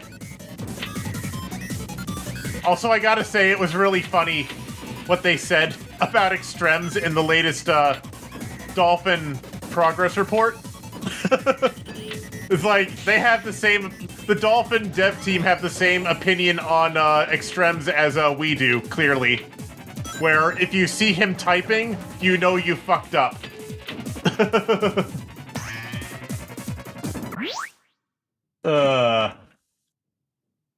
That's true, I don't know for sure he doesn't know, but I don't have any reason to suspect he does know.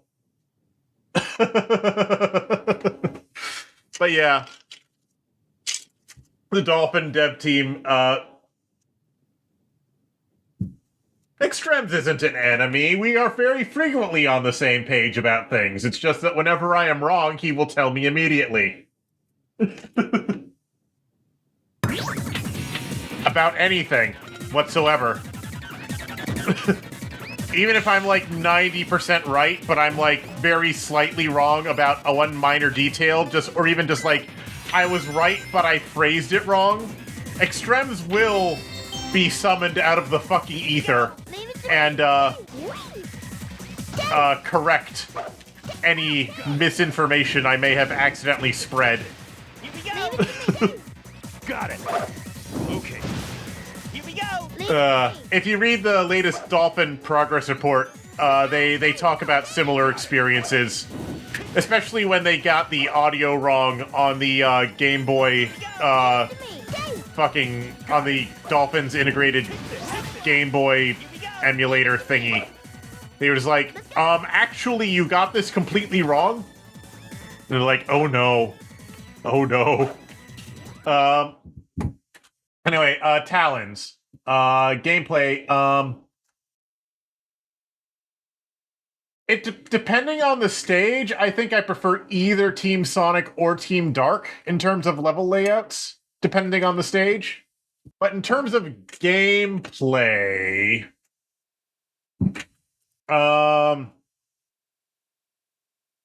I'd say Team Sonic controls a little bit more smoothly than Team Dark.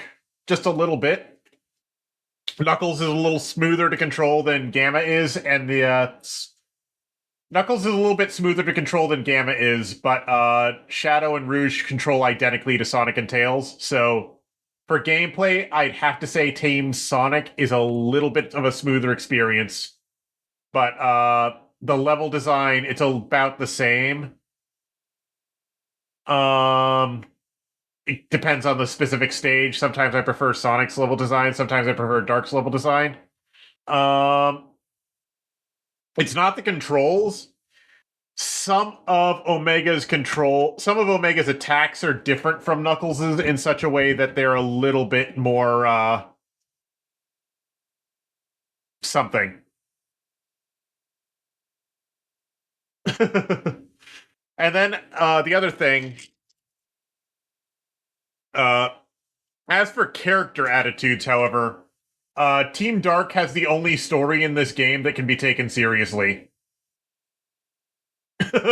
Team Dark has the only story in this game that can be taken at all close to seriously. Everyone else's is just filler. Hey guys, spread out. As for contributions to Dolphin, Chungo, my one contribution to Dolphin was when they released that update that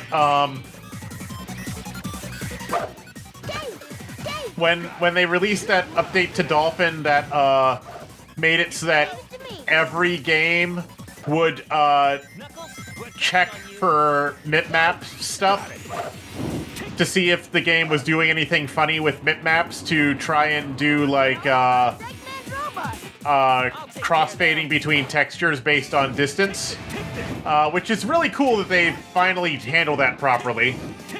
But when they rolled that feature out, when they rolled it out for every game, it broke a bunch of games that it broke the textures in some games because some games the textures are just. In some games, it wasn't an intentional decision, it's just the texture compression fucked it up. So it made it look like it was a different texture, but it was actually just the compression was making it weird. Be careful. And I reported like, hey, this fucking breaks Skies of Arcadia graphics because the mip-maps are fucking weird. And I sent them a screenshot of, hey, this is what it's supposed to look like, and this is what the update did to it. And it looks like shit. All right. And they looked at that and they were like, ah, yes, that is, I see what we did there. And then they used my screenshot in the next progress report as the illustration for the problem. And that is my one contribution to Dolphin. That's my one contribution to Dolphin. I reported a regression, or bug, or whatever the fuck, and they added an option to turn the feature off for the games where it breaks things and used my screenshot as the illustration. I wouldn't be surprised if other people also reported the problem and I just happened to have the best illustration screenshot of the problem. Look at all those Eggman robots. That said, I will also admit that I kind of cheated with it, because what they asked me to do was to post a screenshot from the previous build of Dolphin, but I didn't do that because I was fucking lazy. I was too fucking lazy to reinstall a different version of Dolphin, so instead what I did was I just turned on the decode textures in on the GPU option, which also happened to disable the bitmap detection. So I got the screenshot comparison that way instead. Because I'm fucking lazy. I'm a hack.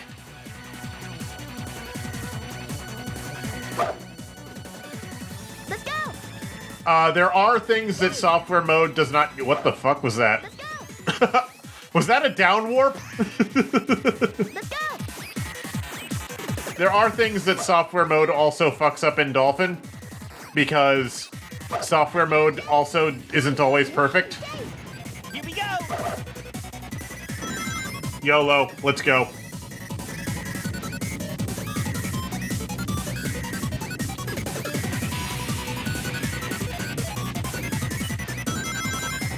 Alright, have a good night, Talons. Thanks for showing up. Have a good night's sleep. Don't Leave it cook. to me. Here we go! Don't cook in that British weather that you've got without your air conditioning.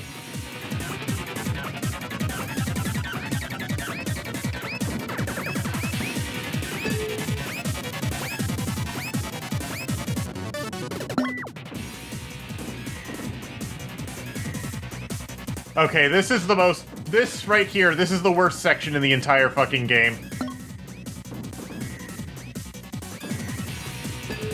This is the worst section of the entire game, this right here. This killed many runs for me as a child!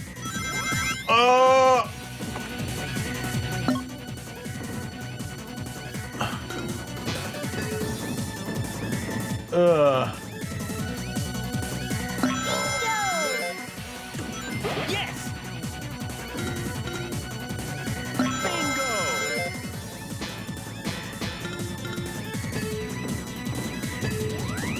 Ack!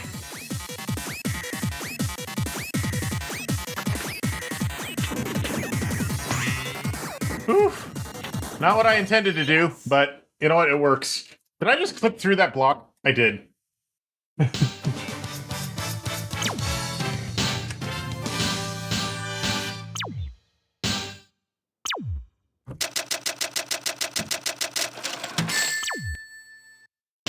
Guess that's about it. Yes, the pinball controls in this game fucking suck. I'm not touching them again with this team, at least. Ugh.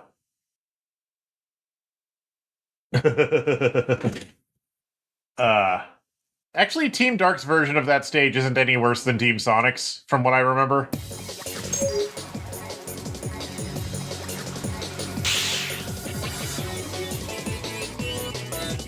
Anyway, I just hope we get the emeralds so that we don't have to come back here later. Or rather, so that... Okay, farming emeralds is a thing you might have to do in this game sometimes. And having the stress of having to complete the stage with the key is obnoxious on that stage specifically because of how easy it is to fucking die at the end there. Yes! No. Hey, Chungo, no. Chungo, no. No. No. Absolutely not. No.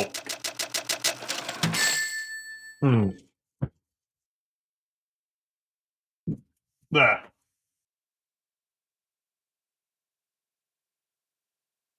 In any case, I think the biggest crime against Extremes specifically that I'm doing with this game right now is my my RetroTink settings, where I have enabled the smoothing filter and cubic interpolation, which I personally like how that looks, but I imagine anyone who gives a shit, like Extrems, would tell me that I am committing heresy by using this combination of settings.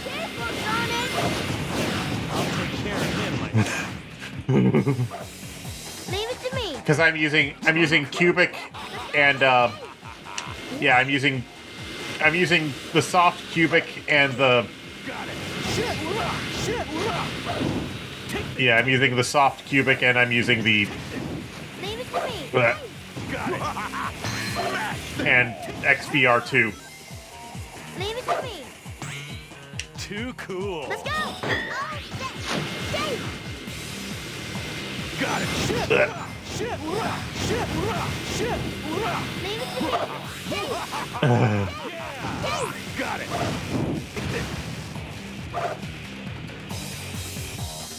Not bad. Leave it to me. Wait, there's shields in this game? I didn't know the shield power-up was in this game. Got it. Leave it. Let's go. Level up. Level up. That was Yeah. sweet. Cubic plus XBR2, I think, works really well on HDMI sources specifically with the RetroTink. I usually use that combination for the PS3 and the 360, but I sometimes use it for GameCube if I feel like it. Got it. Shit. Shit. Here we go. Leave it. It depends on the game. Some games scale well with it, others don't. Level up. Anyway, the reason I like using Cubic with XBR2 is because XBR2 does have artifacts when you use it with 3D graphics. But then if you use Cubic, Cubic's really soft, so it kind of smooths out those artifacts a bit. So the end result is like, you get some up-resing, but the artifacts from doing that are suppressed a little bit. You know what I mean? That was great. Yay.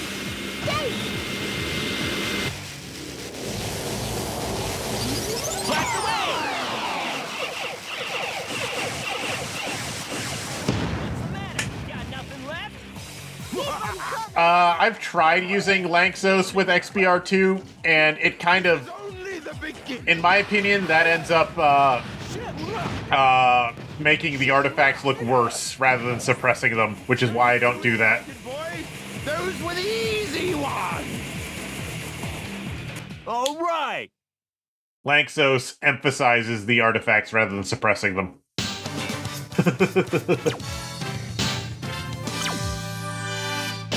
What a waste.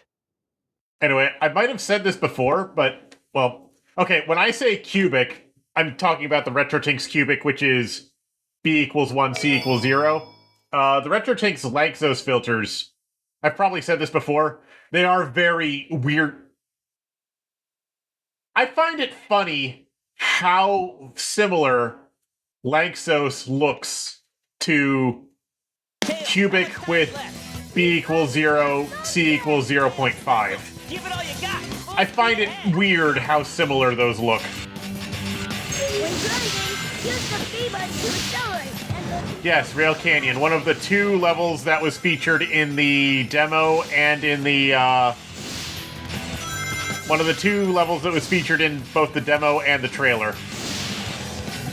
You know, it's actually weird that the only two levels that are in the trailer are... Your eyes on the rail, Sonic. Actually, no, wait, it's not Rail Canyon that's in the trailer. It's Bullet Station. It's Bullet Station. You're right, voice of the crowd. It's Bullet Station. Level up. That's in both the trailer and the demo. you can change the direction of that lighted rail with the switch. I don't doubt that he could, but if I recall correctly, what Extrems and Mike were saying was that they considered adding different types of cubic interpolation, but Got it. B equals 0, C equals 0.5 looked so similar to Lanxos that it was not worth adding as a separate option. And I've said this before, I will say it again.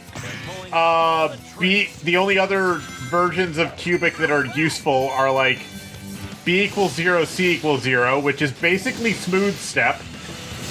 And so it's like Cubic but only 2 taps, which is weird. It's smooth step, basically. And then B equals 1, and I guess you could do that.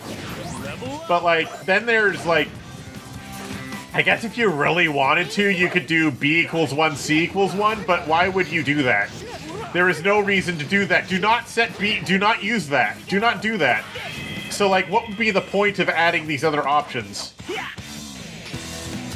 I don't want people to be able to do... Someone will do that.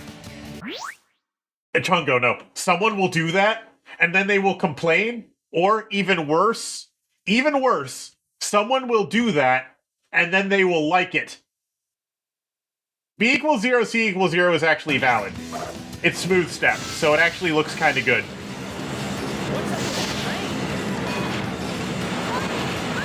There are legitimate reasons to use B equals 0, C equals 0.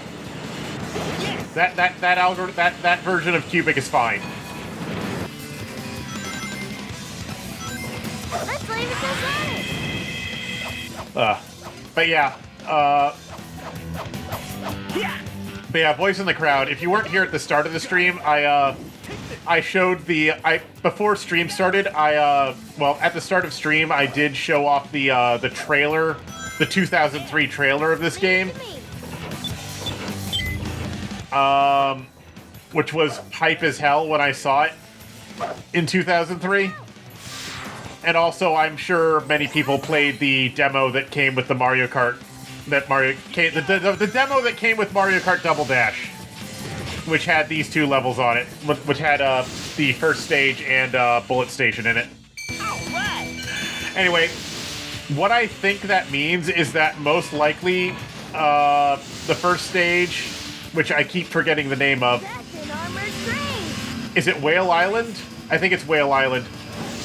So Whale Island and Bullet Station, I think, were probably the first 2 stages they actually finished, because most of the promotional material, including the trailer and the demo, only include those 2 stages. The rails. They're pulling. The version of the, also the versions of the FMVs that were included with the, in the trailer. Yes, we will destroy everything. The versions of the FMVs that were in the trailer, you may have noticed, were definitely early. A lot of animations aren't finished yet. Some camera angles are slightly different. Some animations are actually higher resolution than they are in the finished version.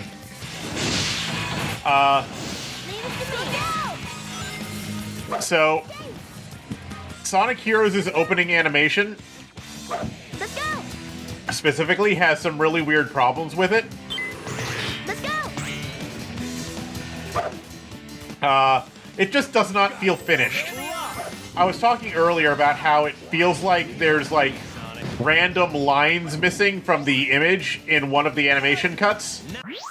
And then there's other animation cuts in the opening animation where, sometimes there's no anti-aliasing, and sometimes there's, like, sometimes they're rendered at way lower resolution for some reason.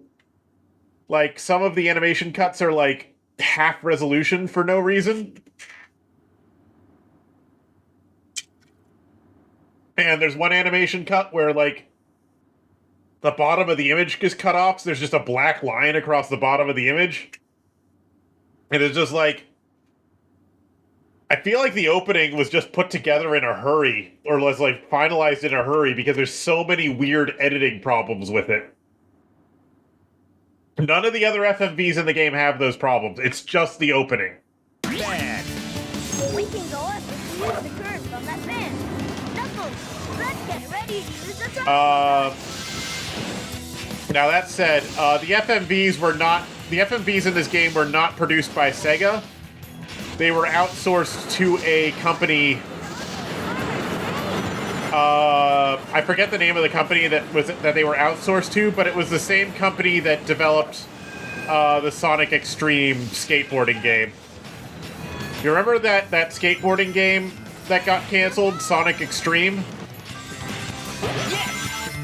Which got canceled because Sega instead wanted to make Sonic Riders. Leave it to me. Level up. Yeah, the studio that was working on that was the one that did the FMVs for this game. Got it. Take this.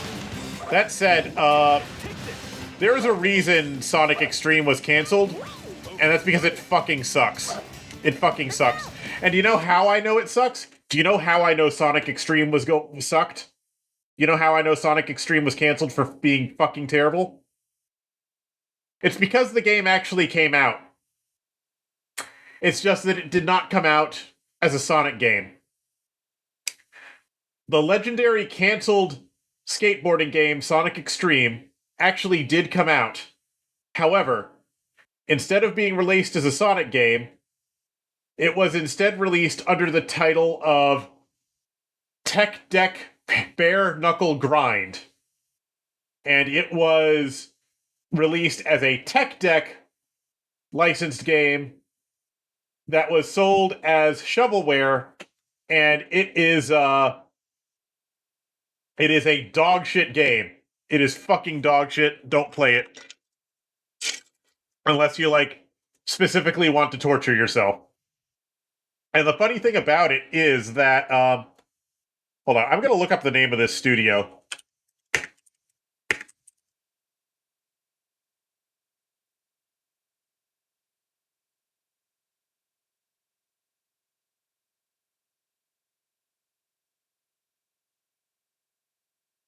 Visionscape was the company. Visionscape Interactive made the FMVs for this game, and they made Tech Deck Bare Knuckle Grind / Sonic Extreme. So, the thing about Visionscape Interactive is every single game they made was an absolutely dogshit skateboarding game. There is only one game they ever made that was not a dogshit skateboarding game. They kept making dogshit skateboarding games. The only game they ever made that was not a dogshit skateboarding game was a fucking, war simulator game, which had you switching between, planes and going on foot, Battlefront style. And the game was also dog shit, but at least it was ambitious dog shit. So, this studio had an absolutely terrible, track record. But, yeah. So, I think the FMVs for this game are quite literally the only notable thing they've ever done.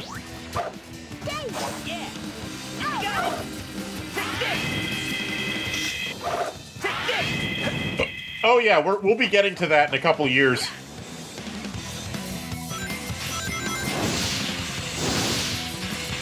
I mean, a lot of people would say this game is terrible, and that is debatably true depending on your point of view.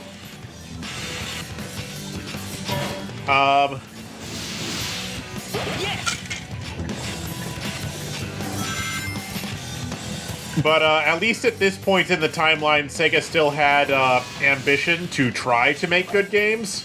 Yes! Oh yeah, no, 100%ing this game is torture.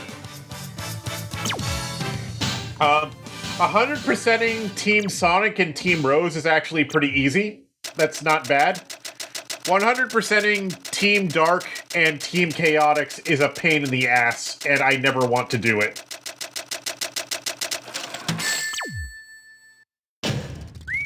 That was tight!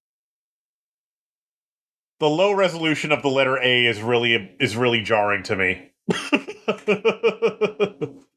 I don't know if I ever want to stream Tech Deck Bare Knuckle Grind, honestly. I don't know if I'll ever want to play Tech Deck Bare Knuckle Grind. I have seen enough of it to know that it is dog shit.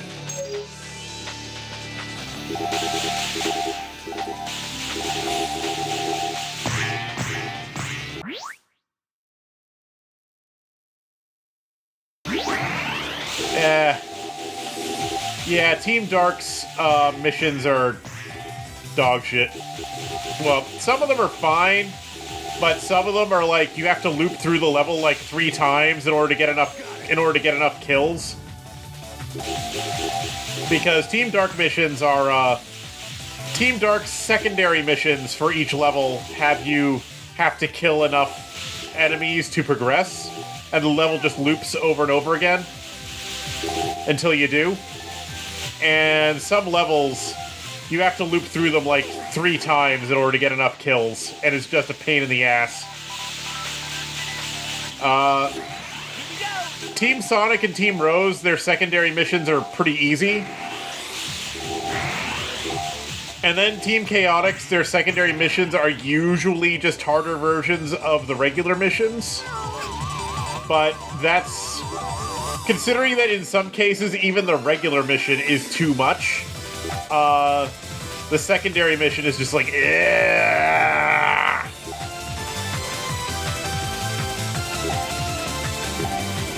And then your reward for 100%ing the game is just getting the fifth level layout for each level.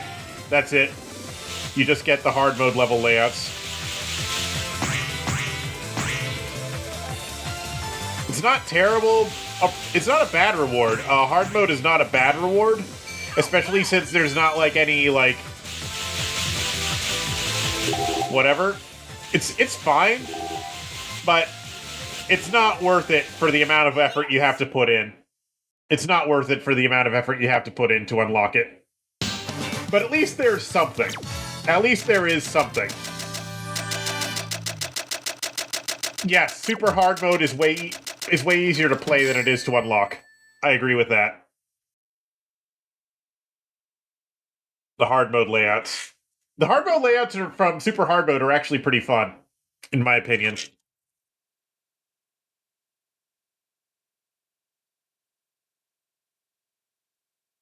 But yeah. Alright, I'd actually argue it's a better reward than what you get for 100%ing Sonic Adventure 2. I guess because in the right direction. For Sonic Adventure 2, the reward for 100% is Green Hill, a 3D Green Hill zone, which is cool. It's a whole new stage you get as a reward, but the stage does feel very much half-baked relative to the other stages in the game, in my opinion. Okay.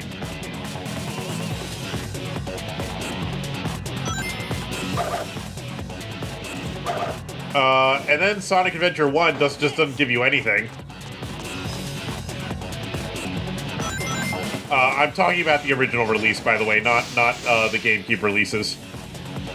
Got it. The GameCube version of Sonic Adventure gives you, like... Well, you unlock a bunch of stuff over the course of completing things. Mostly, like, you unlock Sega Game Gear games, which are cool. A lot of those Game Gear games fucking suck, but some of them are cool. Leave it to me. It depends on which specific game it is. Let's go up there. But yeah, a lot of them fucking suck. Got it. Take this. Sonic Adventure 2, meanwhile, if we're counting things that you unlock over the course of the game, as opposed to just what you unlock purely for getting 100%, Sonic Adventure 2 does give you alternate costumes and... Yeah. Sonic Adventure 2 does give you alternate costumes and stuff over the course of completing it, and on the Dreamcast version, specifically, 100%ing characters is how you unlock the other characters for multiplayer mode as well. Like, getting all A ranks as Sonic unlocks Amy, getting all A ranks as Shadow unlocks Metal Sonic, all A ranks as Eggman unlocks Big the Cat riding Eggman's mech, stuff like that. Tunnel? wonder how long this thing is. If we stay ahead of the train, we'll be okay. Yeah. Level up. But the multiplayer mode in the original Dreamcast version of Sonic Adventure 2 isn't great, so it's kind of whatever. Now, Knuckles, destroy that engine core. Got it. Yeah! Here we go. We aren't gonna make it! Oops. I'm alive! Leave it to me. Got it. How did I get hurt doing that, exactly? No, seriously, how did I get hurt doing that? Level up! Here we go. Whoa. I wasn't even fucking close to him. Knuckles, like, got sucked into the fucking guy and hurt himself. You saw that, right? You saw that, right?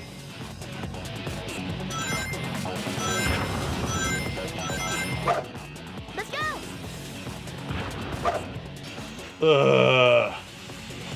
Whatever.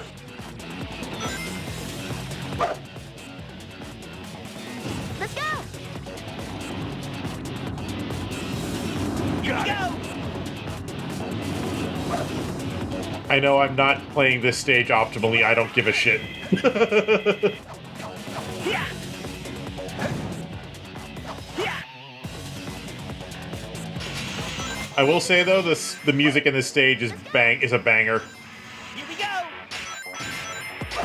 Got it. Why don't we go down there? Take this. Here we Leave it go. to me. Stay! Got it. Here we Leave it go. to me. Stay! Stay! Got it. Here we go. Oh, actually, fun fact, it's slightly easier to 100% Sonic Adventure 2 on Dreamcast than it is on GameCube. Be careful not to. And there's two reasons for that. One is that the Dreamcast version does not require you to get all A ranks on Canon's core Okay. in order to 100% the game. Got it. Take this. Leave it to me. And the second reason is that the Dreamcast version does not have We stopped before. Hey, let's try firing. the Dreamcast version does not have the Do it, Sonic. Chow Karate mode. So you only have to beat all the races to get all the Chow emblems. You don't have to beat the Karate mode as well. It's moving. Here we go. Hey, which way is the cannon facing? Hey. Yes. I don't know if comparing Sonic to Mario makes sense, because it's like comparing apples to oranges. Yes. Did I say origins? Apples to oranges. Yes. Yes. They are very different games, and they are trying to do very different things. Yes.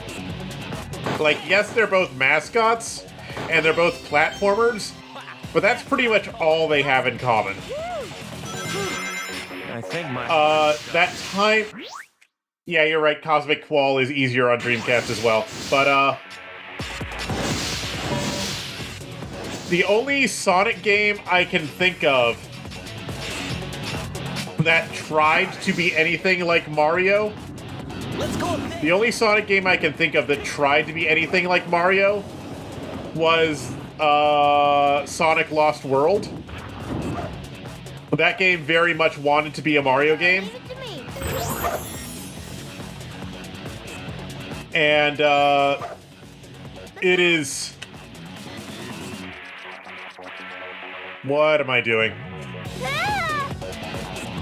I was trying to think and game at the same time, and I failed. Going there, are we? Yes, we are. Yeah, Sonic Lost World is the only Sonic game that really tries to be any at all Mario-like, and it kind of failed at it. It kind of sucks. Leave it to me. Stay! Got it. I mean, it has some interesting gimmick levels, but it's mid. That's it. Let's keep moving. It's mid even by Sonic standards, which Sonic was already extremely mid by that point. Here we go. Take this. Like, okay, I think that I personally believe that the Boost Sonic games are just mid in general. Like, the first Boost game... Well, okay. Okay, I guess first we have to discuss what counts as a Boost game. Sonic Rush and Sonic Rush Adventure are technically the first Boost games, but they are also 2D games, and they were developed by Dimps rather than Sonic Team. But, a lot of people would not consider them Boost games because they are 2D games. That said, they are both good. Sonic Unleashed is a pretty good game. I'd say both versions of it are actually pretty good, but for different reasons. But they also have their own weaknesses. But then we get to Sonic Colors. And the Boost games start to get really mid at that point. Like, Colors is fine, but it's only fine. And then Generations is, like, also kinda just fine, to be honest. Like, it's fine, but it's not great. Here we go! And then after that, they just get worse. So, quite frankly, Sonic was already at a point where it was mediocre at best. Let's go! And then, so by that way, it means it wasn't great. Chungo, I will have to respectfully disagree that Sonic Generations is just a worse Sonic Unleashed. Okay. Okay, Frontiers. I have opinions about Frontiers, okay? Yes! Shit, I don't have the key in this level. Shit! Is there a key over here? I don't think there's a key over here. Ah, crap. I'll have to get the key with a different team, I guess. Or grind for it later. All right! Okay. My problem? Chungo, my problem with Sonic Frontiers is that A, the hub worlds fucking suck, We can do and B, better. all of the cyberspace levels are just copy-pasted from better games. Almost every cyberspace level in Sonic Frontiers is just a copy-pasted level from a better game, but with, like, a much more boring tile set than it had in its source game. Sonic, They're just worse versions of levels from better games. Weapons. Eggman, you're finished! Pretty old And then the overworlds. There's only one way to go. If all you want to do is just like run around a large environment, they're fine, I guess, but that gets old pretty quickly. I'm not gonna lie.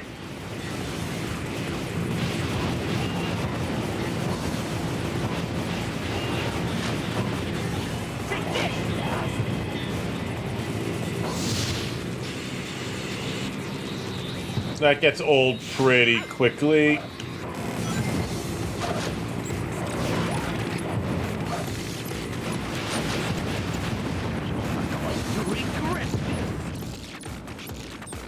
Where am I? now we got Okay. the fun. I'll destroy them all! Cameraman, cameraman was slacking off.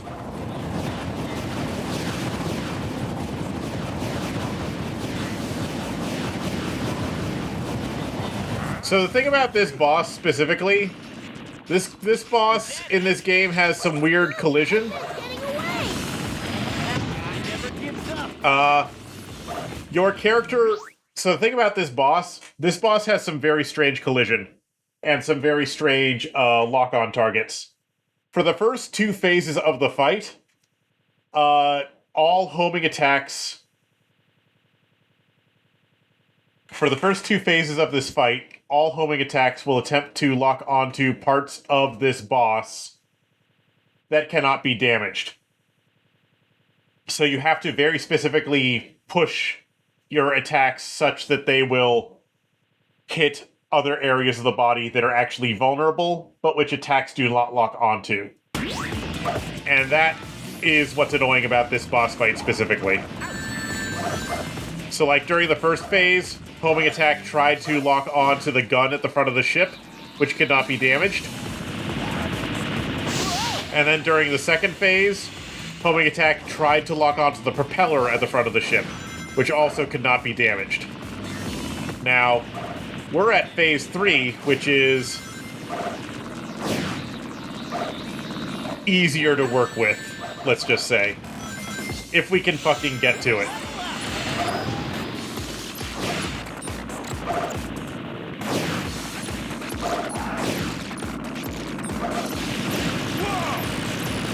Actually, even at this point, Sonic is trying to... There we go. You'll pay for this. There we go.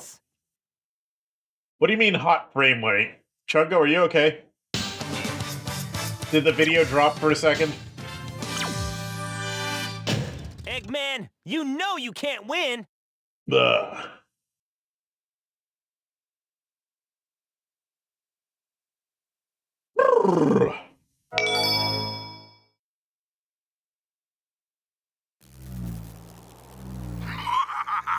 But yeah, anytime the color red is on screen, anytime there's like a red border, like a border between a red thing and something else in these FMVs, And this time, you can see something's wrong. Rat, a trap to stall for time. Ah, frame rate was having dips in the second phase. Okay, that's fair. It's not an Eggman robot. Sonic! Knuckles! Wait for me! Okay. All life form data. Yeah, sometimes the stream encoder just can't keep up. Thank you, AMD, for your wonderful hardware encoder. It's very good. Sarcasm. Eggman, no way off the hook this time.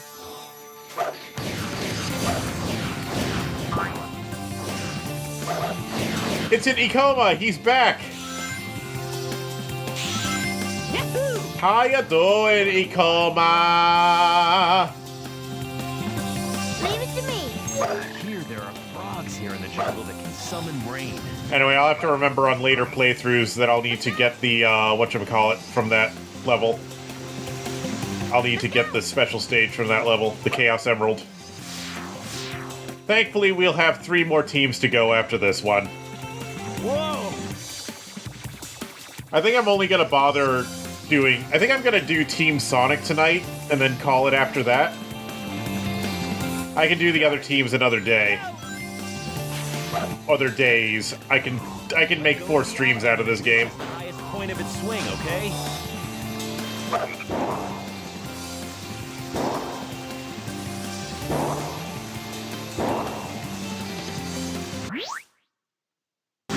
got it. Well, I'm using a 6700 XT, Chungo. And, I have no intention of buying a new graphics card within the foreseeable future, considering the current pricing. My 6700 XT is just fine for gaming, and I don't want to buy another one. Oh yeah, Iki, I agree. Frog Forest. This level just feels cozy. This level just feels cozy. It just makes me want to jump into the TV and lie down on the grass and just enjoy myself. Here we go! Well, okay. Maybe not grass per se. I guess that looks more like clovers or something, or moss. But yeah, this level makes me want to just lay down in it and vibe because it just has such a cozy vibe to it. Yeah. Now, one thing that did improve my stream quality quite significantly, Chungo, is there are 2 settings in OBS that did improve things pretty significantly in terms of streaming with this card. Let me see if I can find the settings real quick.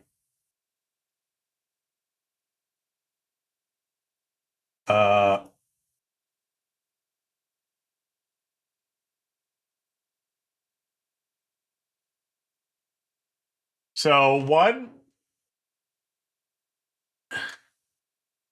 let me see if I can grab this real quick.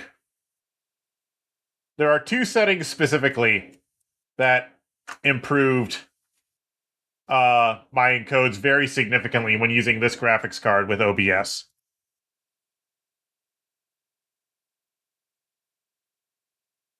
And those were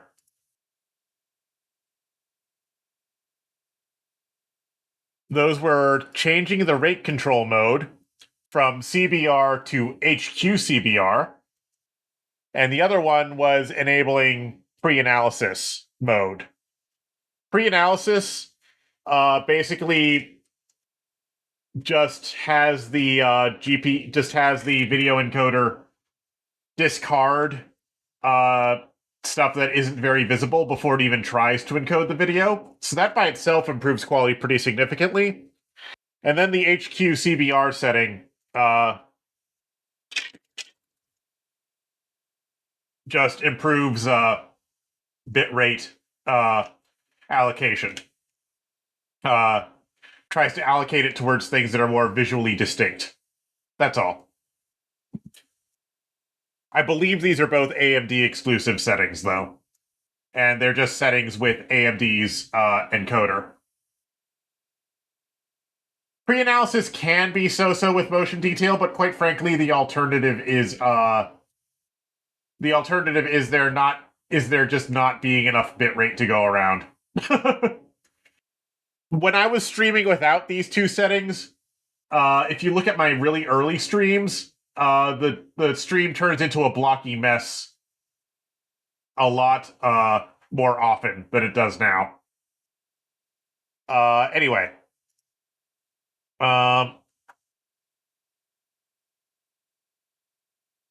BRB, one moment. Nature calls.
I'm back. Also, I hope I'm a little bit less stuffy sounding than I was earlier. Uh-oh, my microphone is starting to droop. There we go. There's a frog over there! Yep. Leave it to me. More Sonic heroes indeed. Maybe I should consider getting a better microphone arm at some point, because the microphone arm I'm using right now to hold up my mic is just a Telling us to hit it with a ball. Yes! Ready anytime! Leave it to I just have a bunch of like threaded rod that I had left over from another project that I bought at Home Depot, and I just like have a microphone arm, quote unquote, built out of random pieces of threaded rod. So it's just kind of like screwed into like a clamp thing that's like stuck on my desk. Hey, this is sweet! Who'd ever think So this thing could float in the it's air? very cheap and not great, but Whoa! I didn't want to spend Yes! big money on this stuff, so I just made do with what I had for the most part.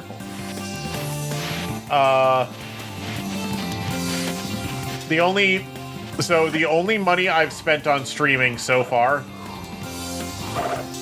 or at least, well, maybe not so far, but in the last year, has been this $50 microphone that I got at fucking Best Buy. Leave it to me. Let's go. Dave. Got it. Leave it to me. I mean, I'll look into it, but I didn't want to... Let's go. I was like, I already have parts. I can build a microphone arm, so I did. Let's go. It's like, if I already have the stuff I need to do it, I may as well just use what I already have on hand. Let's go. Dave. Yeah. All right. Also, can I just say, Let's go. it is really annoying trying to shop for a microphone on a budget.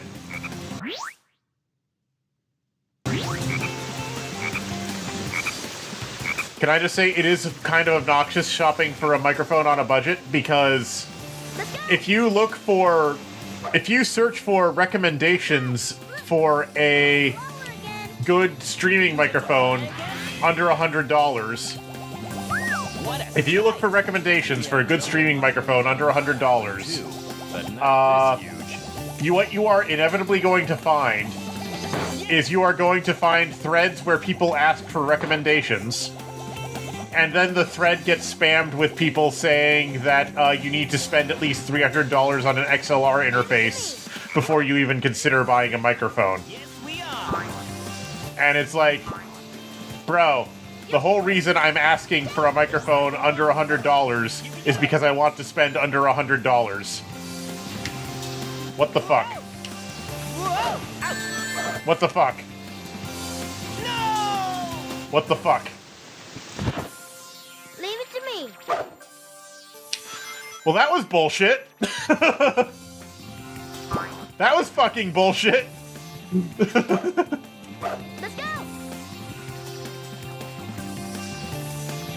Whee! Let's go.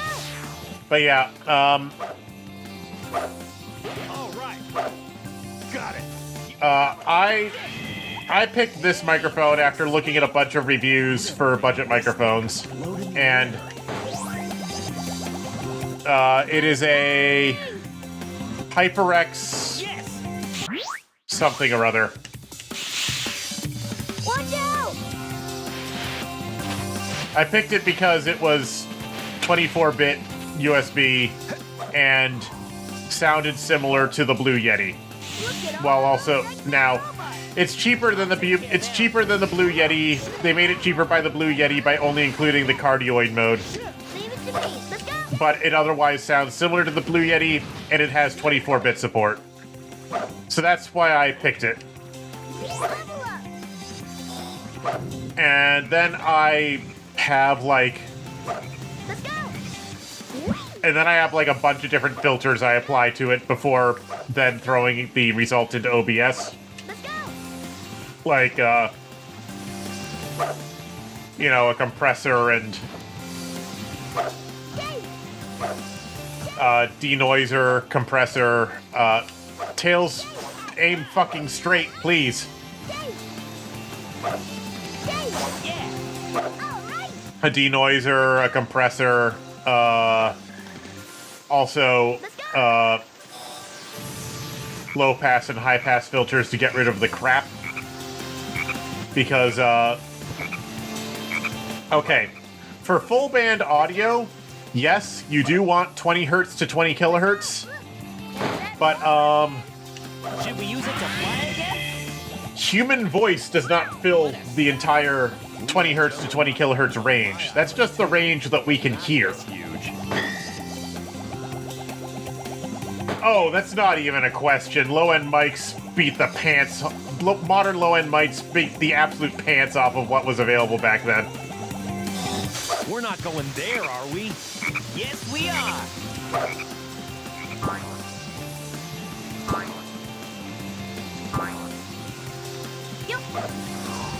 Like, it's ridiculous how bad microphones were back then. Yahoo! Level up!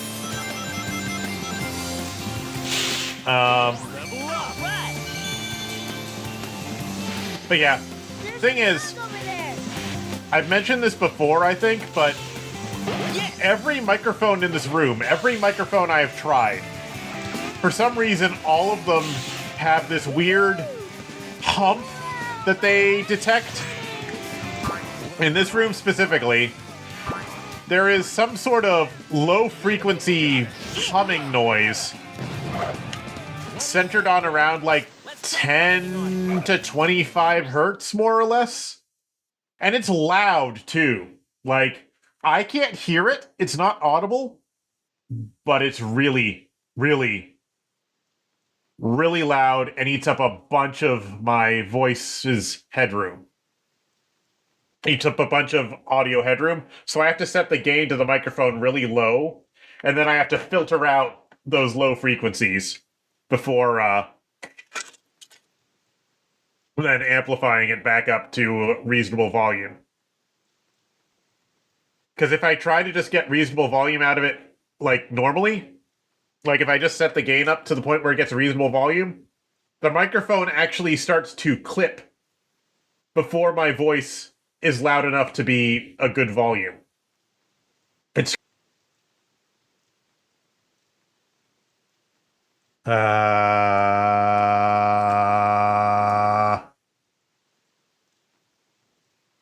let me show you this. I've mentioned this before, but whatever.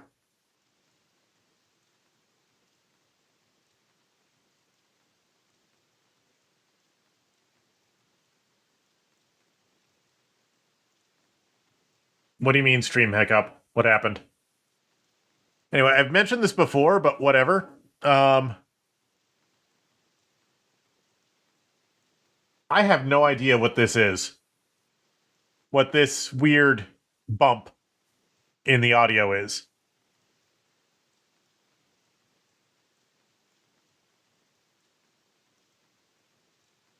Even when I'm not talking. Even when I'm not making a single sound. It's there.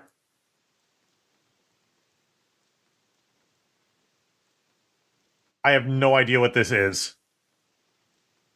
But it's louder than my voice is a lot of the time. Like, when I'm talking loud, my voice is louder than that, but when I'm talking softly, this thing is quite a bit louder than my voice, and I have no idea what it is. So that's why I have a fairly aggressive bandpass filter that limits my, that takes in... The first thing I do after getting the microphone input is I run it through a bandpass filter that just limits me to... that cuts out frequencies below 100 hertz and above 10 kilohertz, because 100 hertz to 10 kilohertz is the only frequency spectrum that actually... that that actually contains useful vocal information. The frequencies outside that don't contribute to the sound of the human voice at all. We can hear them, but they don't contribute to recognition of the human voice. So we don't need those extra frequencies for this specifically. Since the only thing I care about capturing is my voice, I can safely cut all those frequencies out. So that's the first thing I do. And then I just run a denoiser, and then I do, So then I just run a denoiser, and then I, run a compressor and all that other stuff, just to make my voice sound as clean as I can before I then finally throw it into OBS. You had a little buffer on everything. There's nothing I can do about that, Chungo. I already have YouTube set to, like, medium buffer length. I can't do anything else for you, unfortunately. I know that your third-party YouTube app does not like my streams. I do what I can.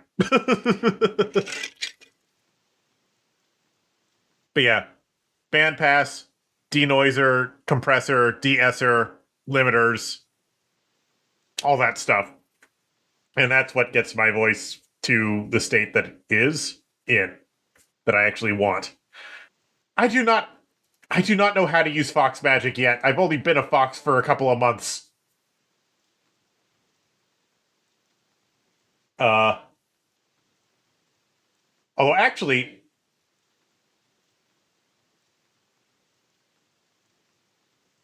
well, speaking of voice though, you can actually do something really funny. Like, if I use a much more aggressive,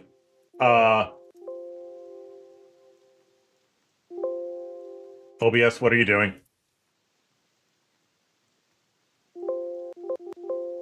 Oh. Okay. There's something really funny we can actually do. There's something really funny we can do. We can set a much more aggressive bandpass filter if we want to.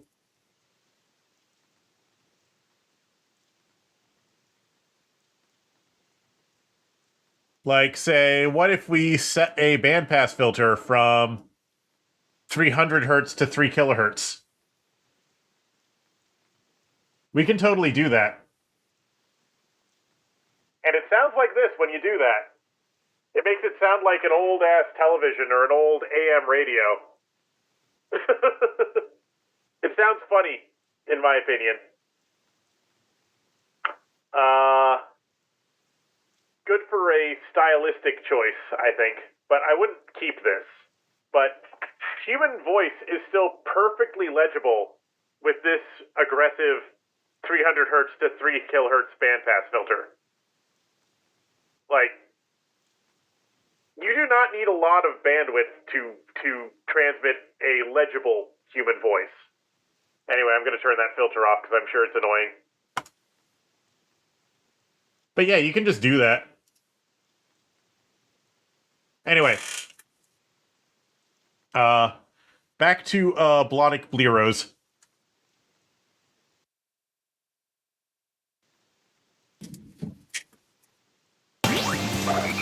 Back to Blonic Bleros. Sorry I keep interrupting the game to talk about random shit. But yeah, actually, fun fact, all of the voice acting in every single version of this game, it does not matter which version of the game you get, all 4 versions of it, all of the voice acting is band limited to 12 kilohertz.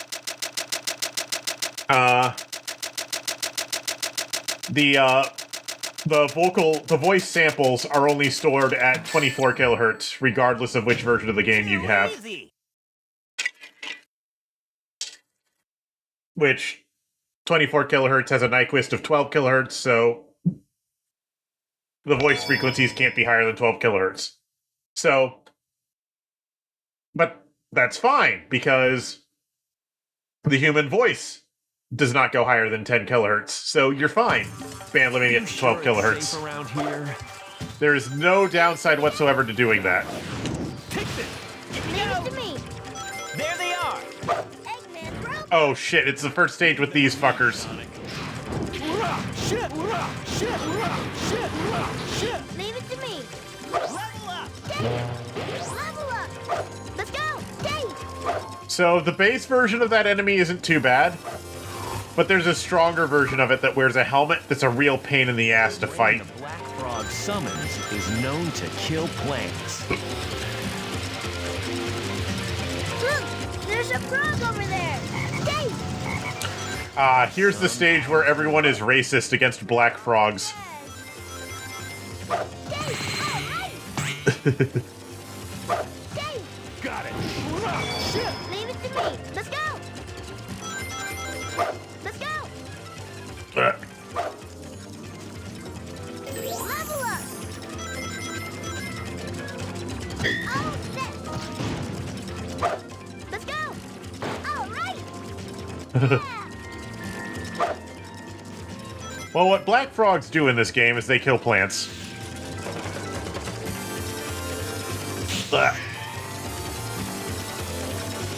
Anyway, I think we're actually only about halfway through Sonic's story right now. Maybe like a little past the halfway point. Hey, there's that black frog again. So I actually might cut after this level, because, I don't know. I might. We'll see. Leave it to me. Let's head up there. Let's go. Yay. Level up. Anyway, Let's go. theoretically. Anyway, so yeah, we can get away with voices just fine with like wideband audio, 12 kilohertz sample rate, Leave it to whatever. me. Yay. Theoretically, if we wanted to, well, okay, for full band audio, technically you want to have the full 20 hertz to you. For full band audio, if technically you want to have a completely flat response from 20 hertz to 20 kilohertz, and then you want to cut out the frequencies outside that. Yeah. Level up. Be careful not to fall. All right. Hey. Well, Chungo, if you have to be up in like a few hours, you can still get like a few hours sleep, you know? Like, even just... I've often found that even just 1 hour's sleep is better than no sleep at all. You know what I mean?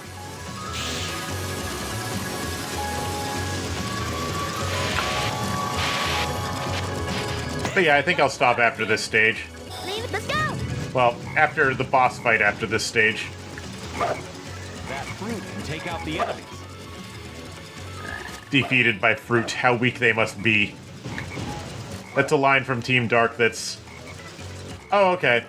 I mean, if you're sure, Chungo. There's that black frog again. He yoinked the platform out from under me. Yeah. If you're absolutely sure, Chungo, you know you best, but I'm just saying that even 1 hour of sleep is better than no sleep. Got it. They never give up, do they?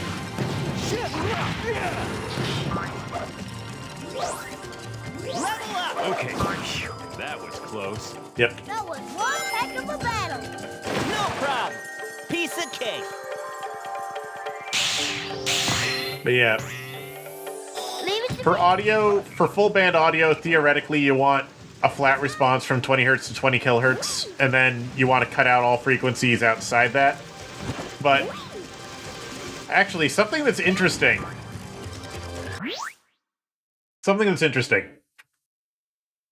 If you are trying... A question for you both. For everyone who's here, I suppose.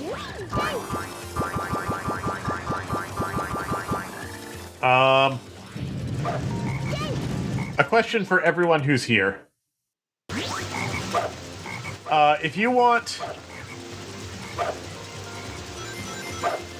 If you wanted to have a flat frequency response up to 20 kilohertz, but your sample rate is 48 kilohertz, so Nyquist is 24 kilohertz. Hey, there they are. Theoretically, you would want the transition band to go from 20 hertz to 24 kilohertz, right?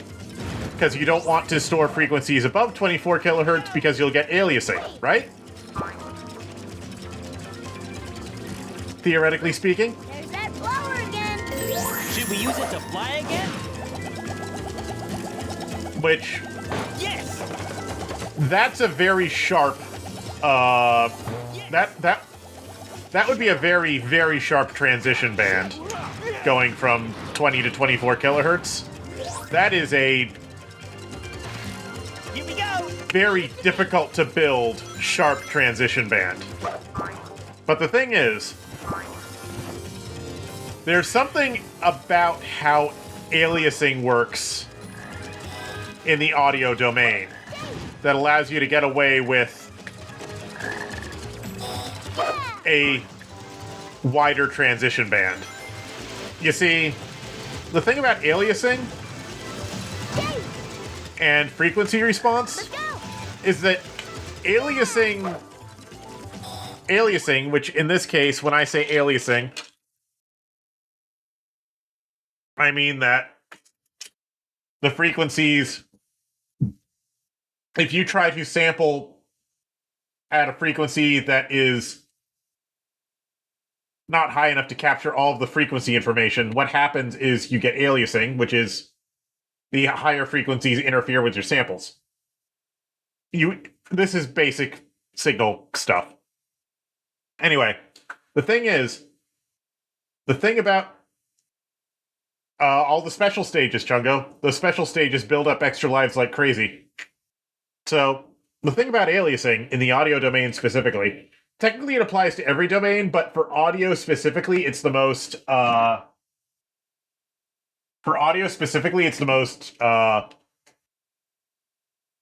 easiest to think about, because your ears only care about the frequency domain, they don't actually care about anything else.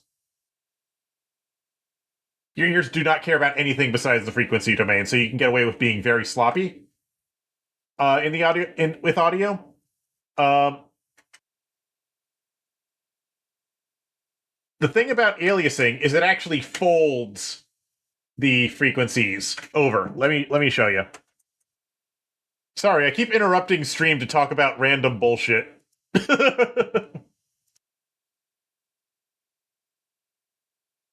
I keep interrupting stream to talk about random bullshit.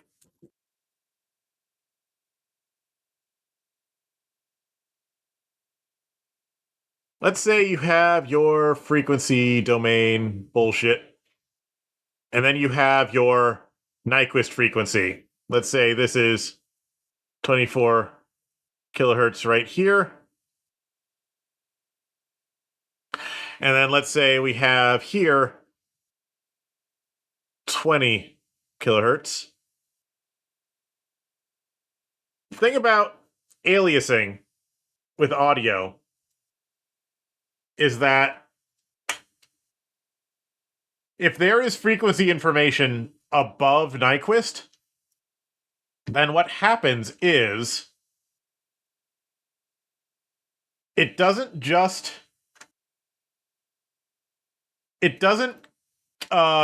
go consistently across the entire frequency domain. Instead, what it does is it actually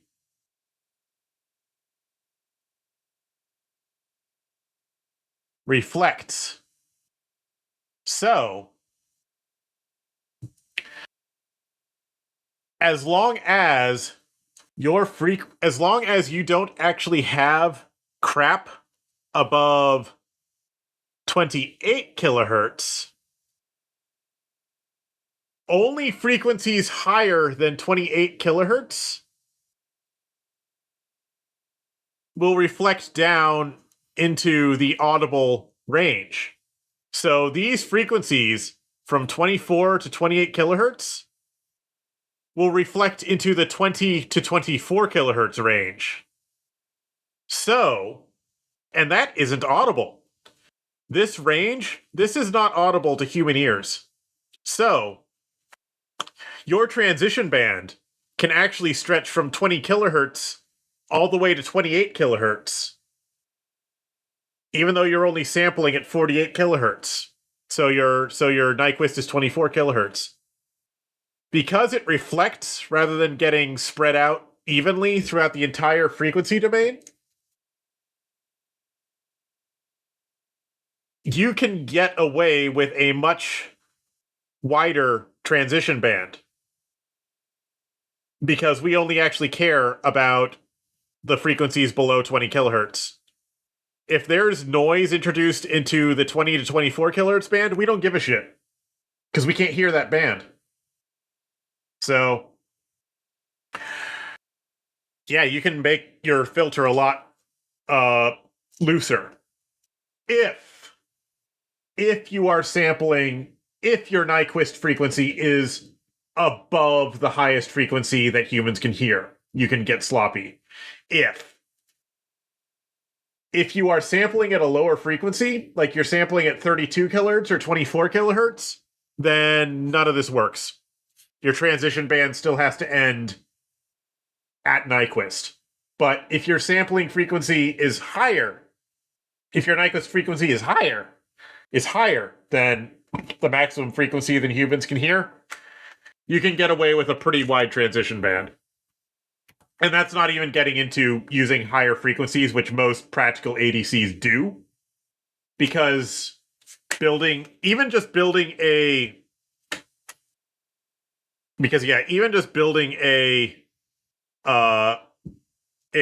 cut off this sharp, even just building an analog filter that makes a transition band this sharp, is still extremely difficult. So what you end up actually practically having to do is building a... What you end up practically having to do is building something that goes all the way to, 96 kilohertz. Well, you want to sample at 96 kilohertz to get a 48 kilohertz Nyquist, and that lets you get a very wide transition band. A much, much wider transition band. And then you can do that in the analog domain. And then after you've digitally sampled it, then you run a much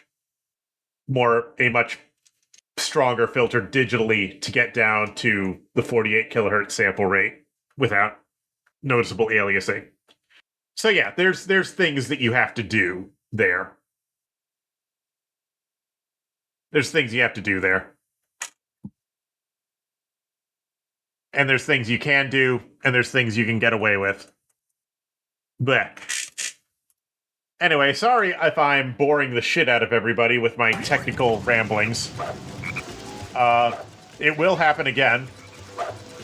It will happen many, many times in the future, actually. It will keep happening. There's nothing you can do to stop me. I mean, unless you stop showing up for stream, but why would you do that? Leave it to me. Let's go. Because you guys like me, right? You like my random bullshit. Got it. Take this. Here we go.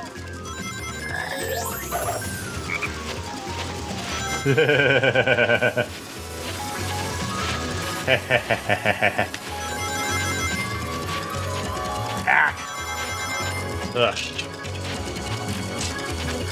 My voice is starting to get tired and crack. It's a good thing I'm planning to end stream soon because my voice is not... What the fuck? My voice is not in good shape right now. Here we go. I hope I'm not getting sick, but my voice is starting to do something that I don't like. It's actually been doing it all stream. Well, not all stream, but it's been doing it for the last hour or so. So yeah, I think it's a good thing I'm planning to end stream soon. Got it. Here we go. Whoa. I lost the key. Shit. There's that black dog again. They're trying to take us down to the swamp. Hurry. Okay, so I'll probably have to grab this key later on, too. Oh, well. Damn it! Leave it I wonder if I can back... I wonder if there's a key back over here. Got it. Shit. Here we go. Leave it to Dave. Got it. Shit. I'm just gonna look around a little bit, see if there's a key over here. Here we go. Let's leave it to Sonic. No. Okay. It was worth a check.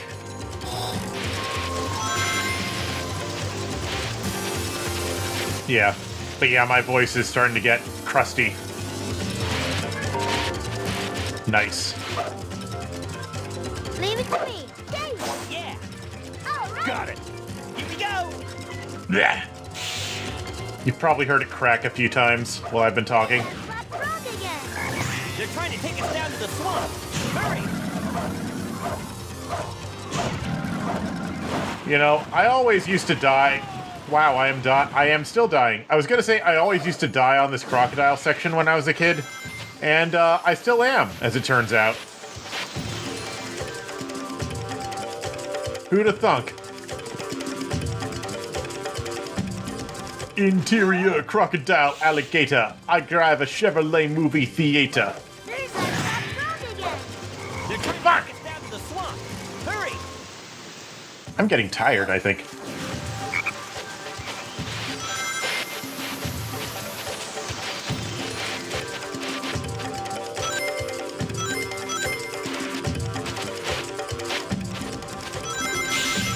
Let's try that again, shall we? There's that black frog again. They're trying to take us down to the swamp. I did start streaming later than I usually do tonight as well, so maybe that's part of it.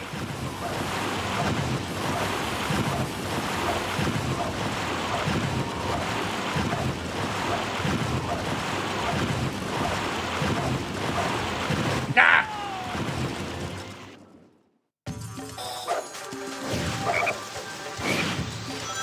Yeah, these vine swings have very specific timing.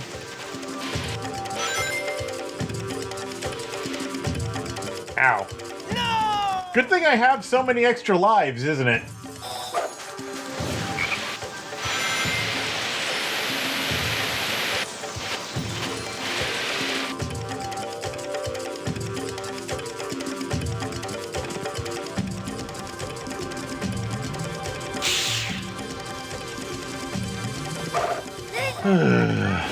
Come on. They're trying to take us down to the swamp. Hurry! Locking the fuck in.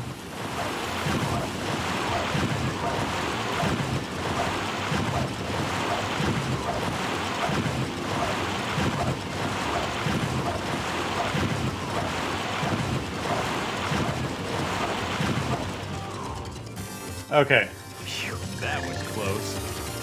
let's get the fuck out of here. All right.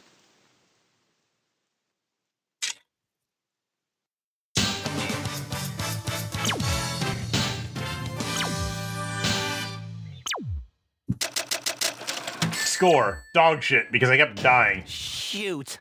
Not my day.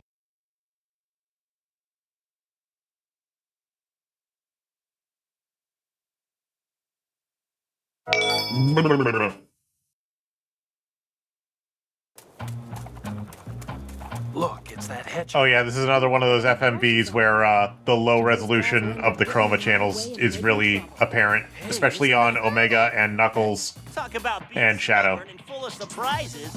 Long time no see, boys. Too bad. Most noticeable on Omega, though, For nothing.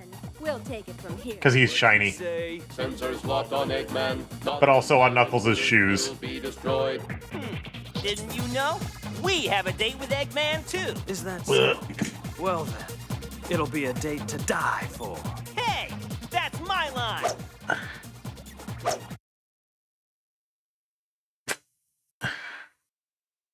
I do find it funny how incredibly short all of the cutscenes are, all of the FMVs are in this game.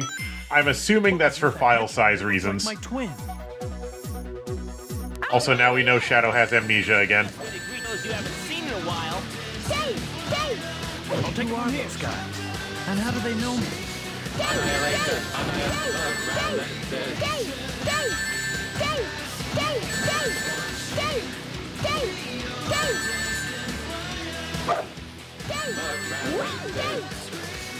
Here we go. Annihilation. Annihilation. Out. Shadow, have you lost your mind? How the... Okay. What was with that hedgehog that looked like my twin? I have seen all three films. I have not seen the TV series that ties in with them. Here we go. Have you lost your mind? Not bad, but I can't let you win. Annihilation. Annihilation.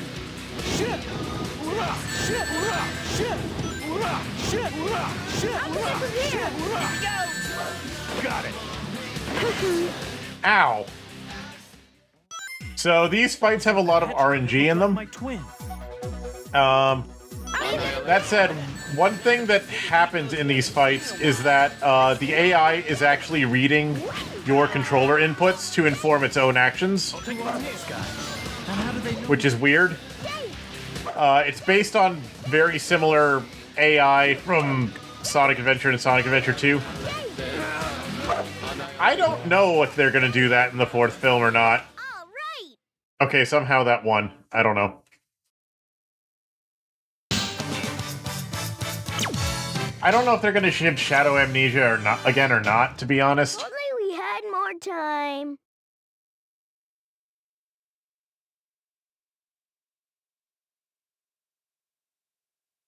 But yeah, Sonic Adventure 2 actually has very similar AI to Sonic Heroes for the PvP fights, because technically these PvP fights are built on top of the game's multiplayer mode logic. It's just then they have a very weird AI controlling player 2, basically. A very rudimentary AI controlling the player 2 characters. This has gotta be the right way. But it's so spooky here. Maybe that's the ghost of Shadow we saw earlier. Woo! Stop it, Knuckles. Alright. Anyway, thank you everybody for coming. I'm gonna call it here for part 1. Tune in probably tomorrow for part 2. Thanks for coming, everybody. You all have a good night. Later. Where's the button?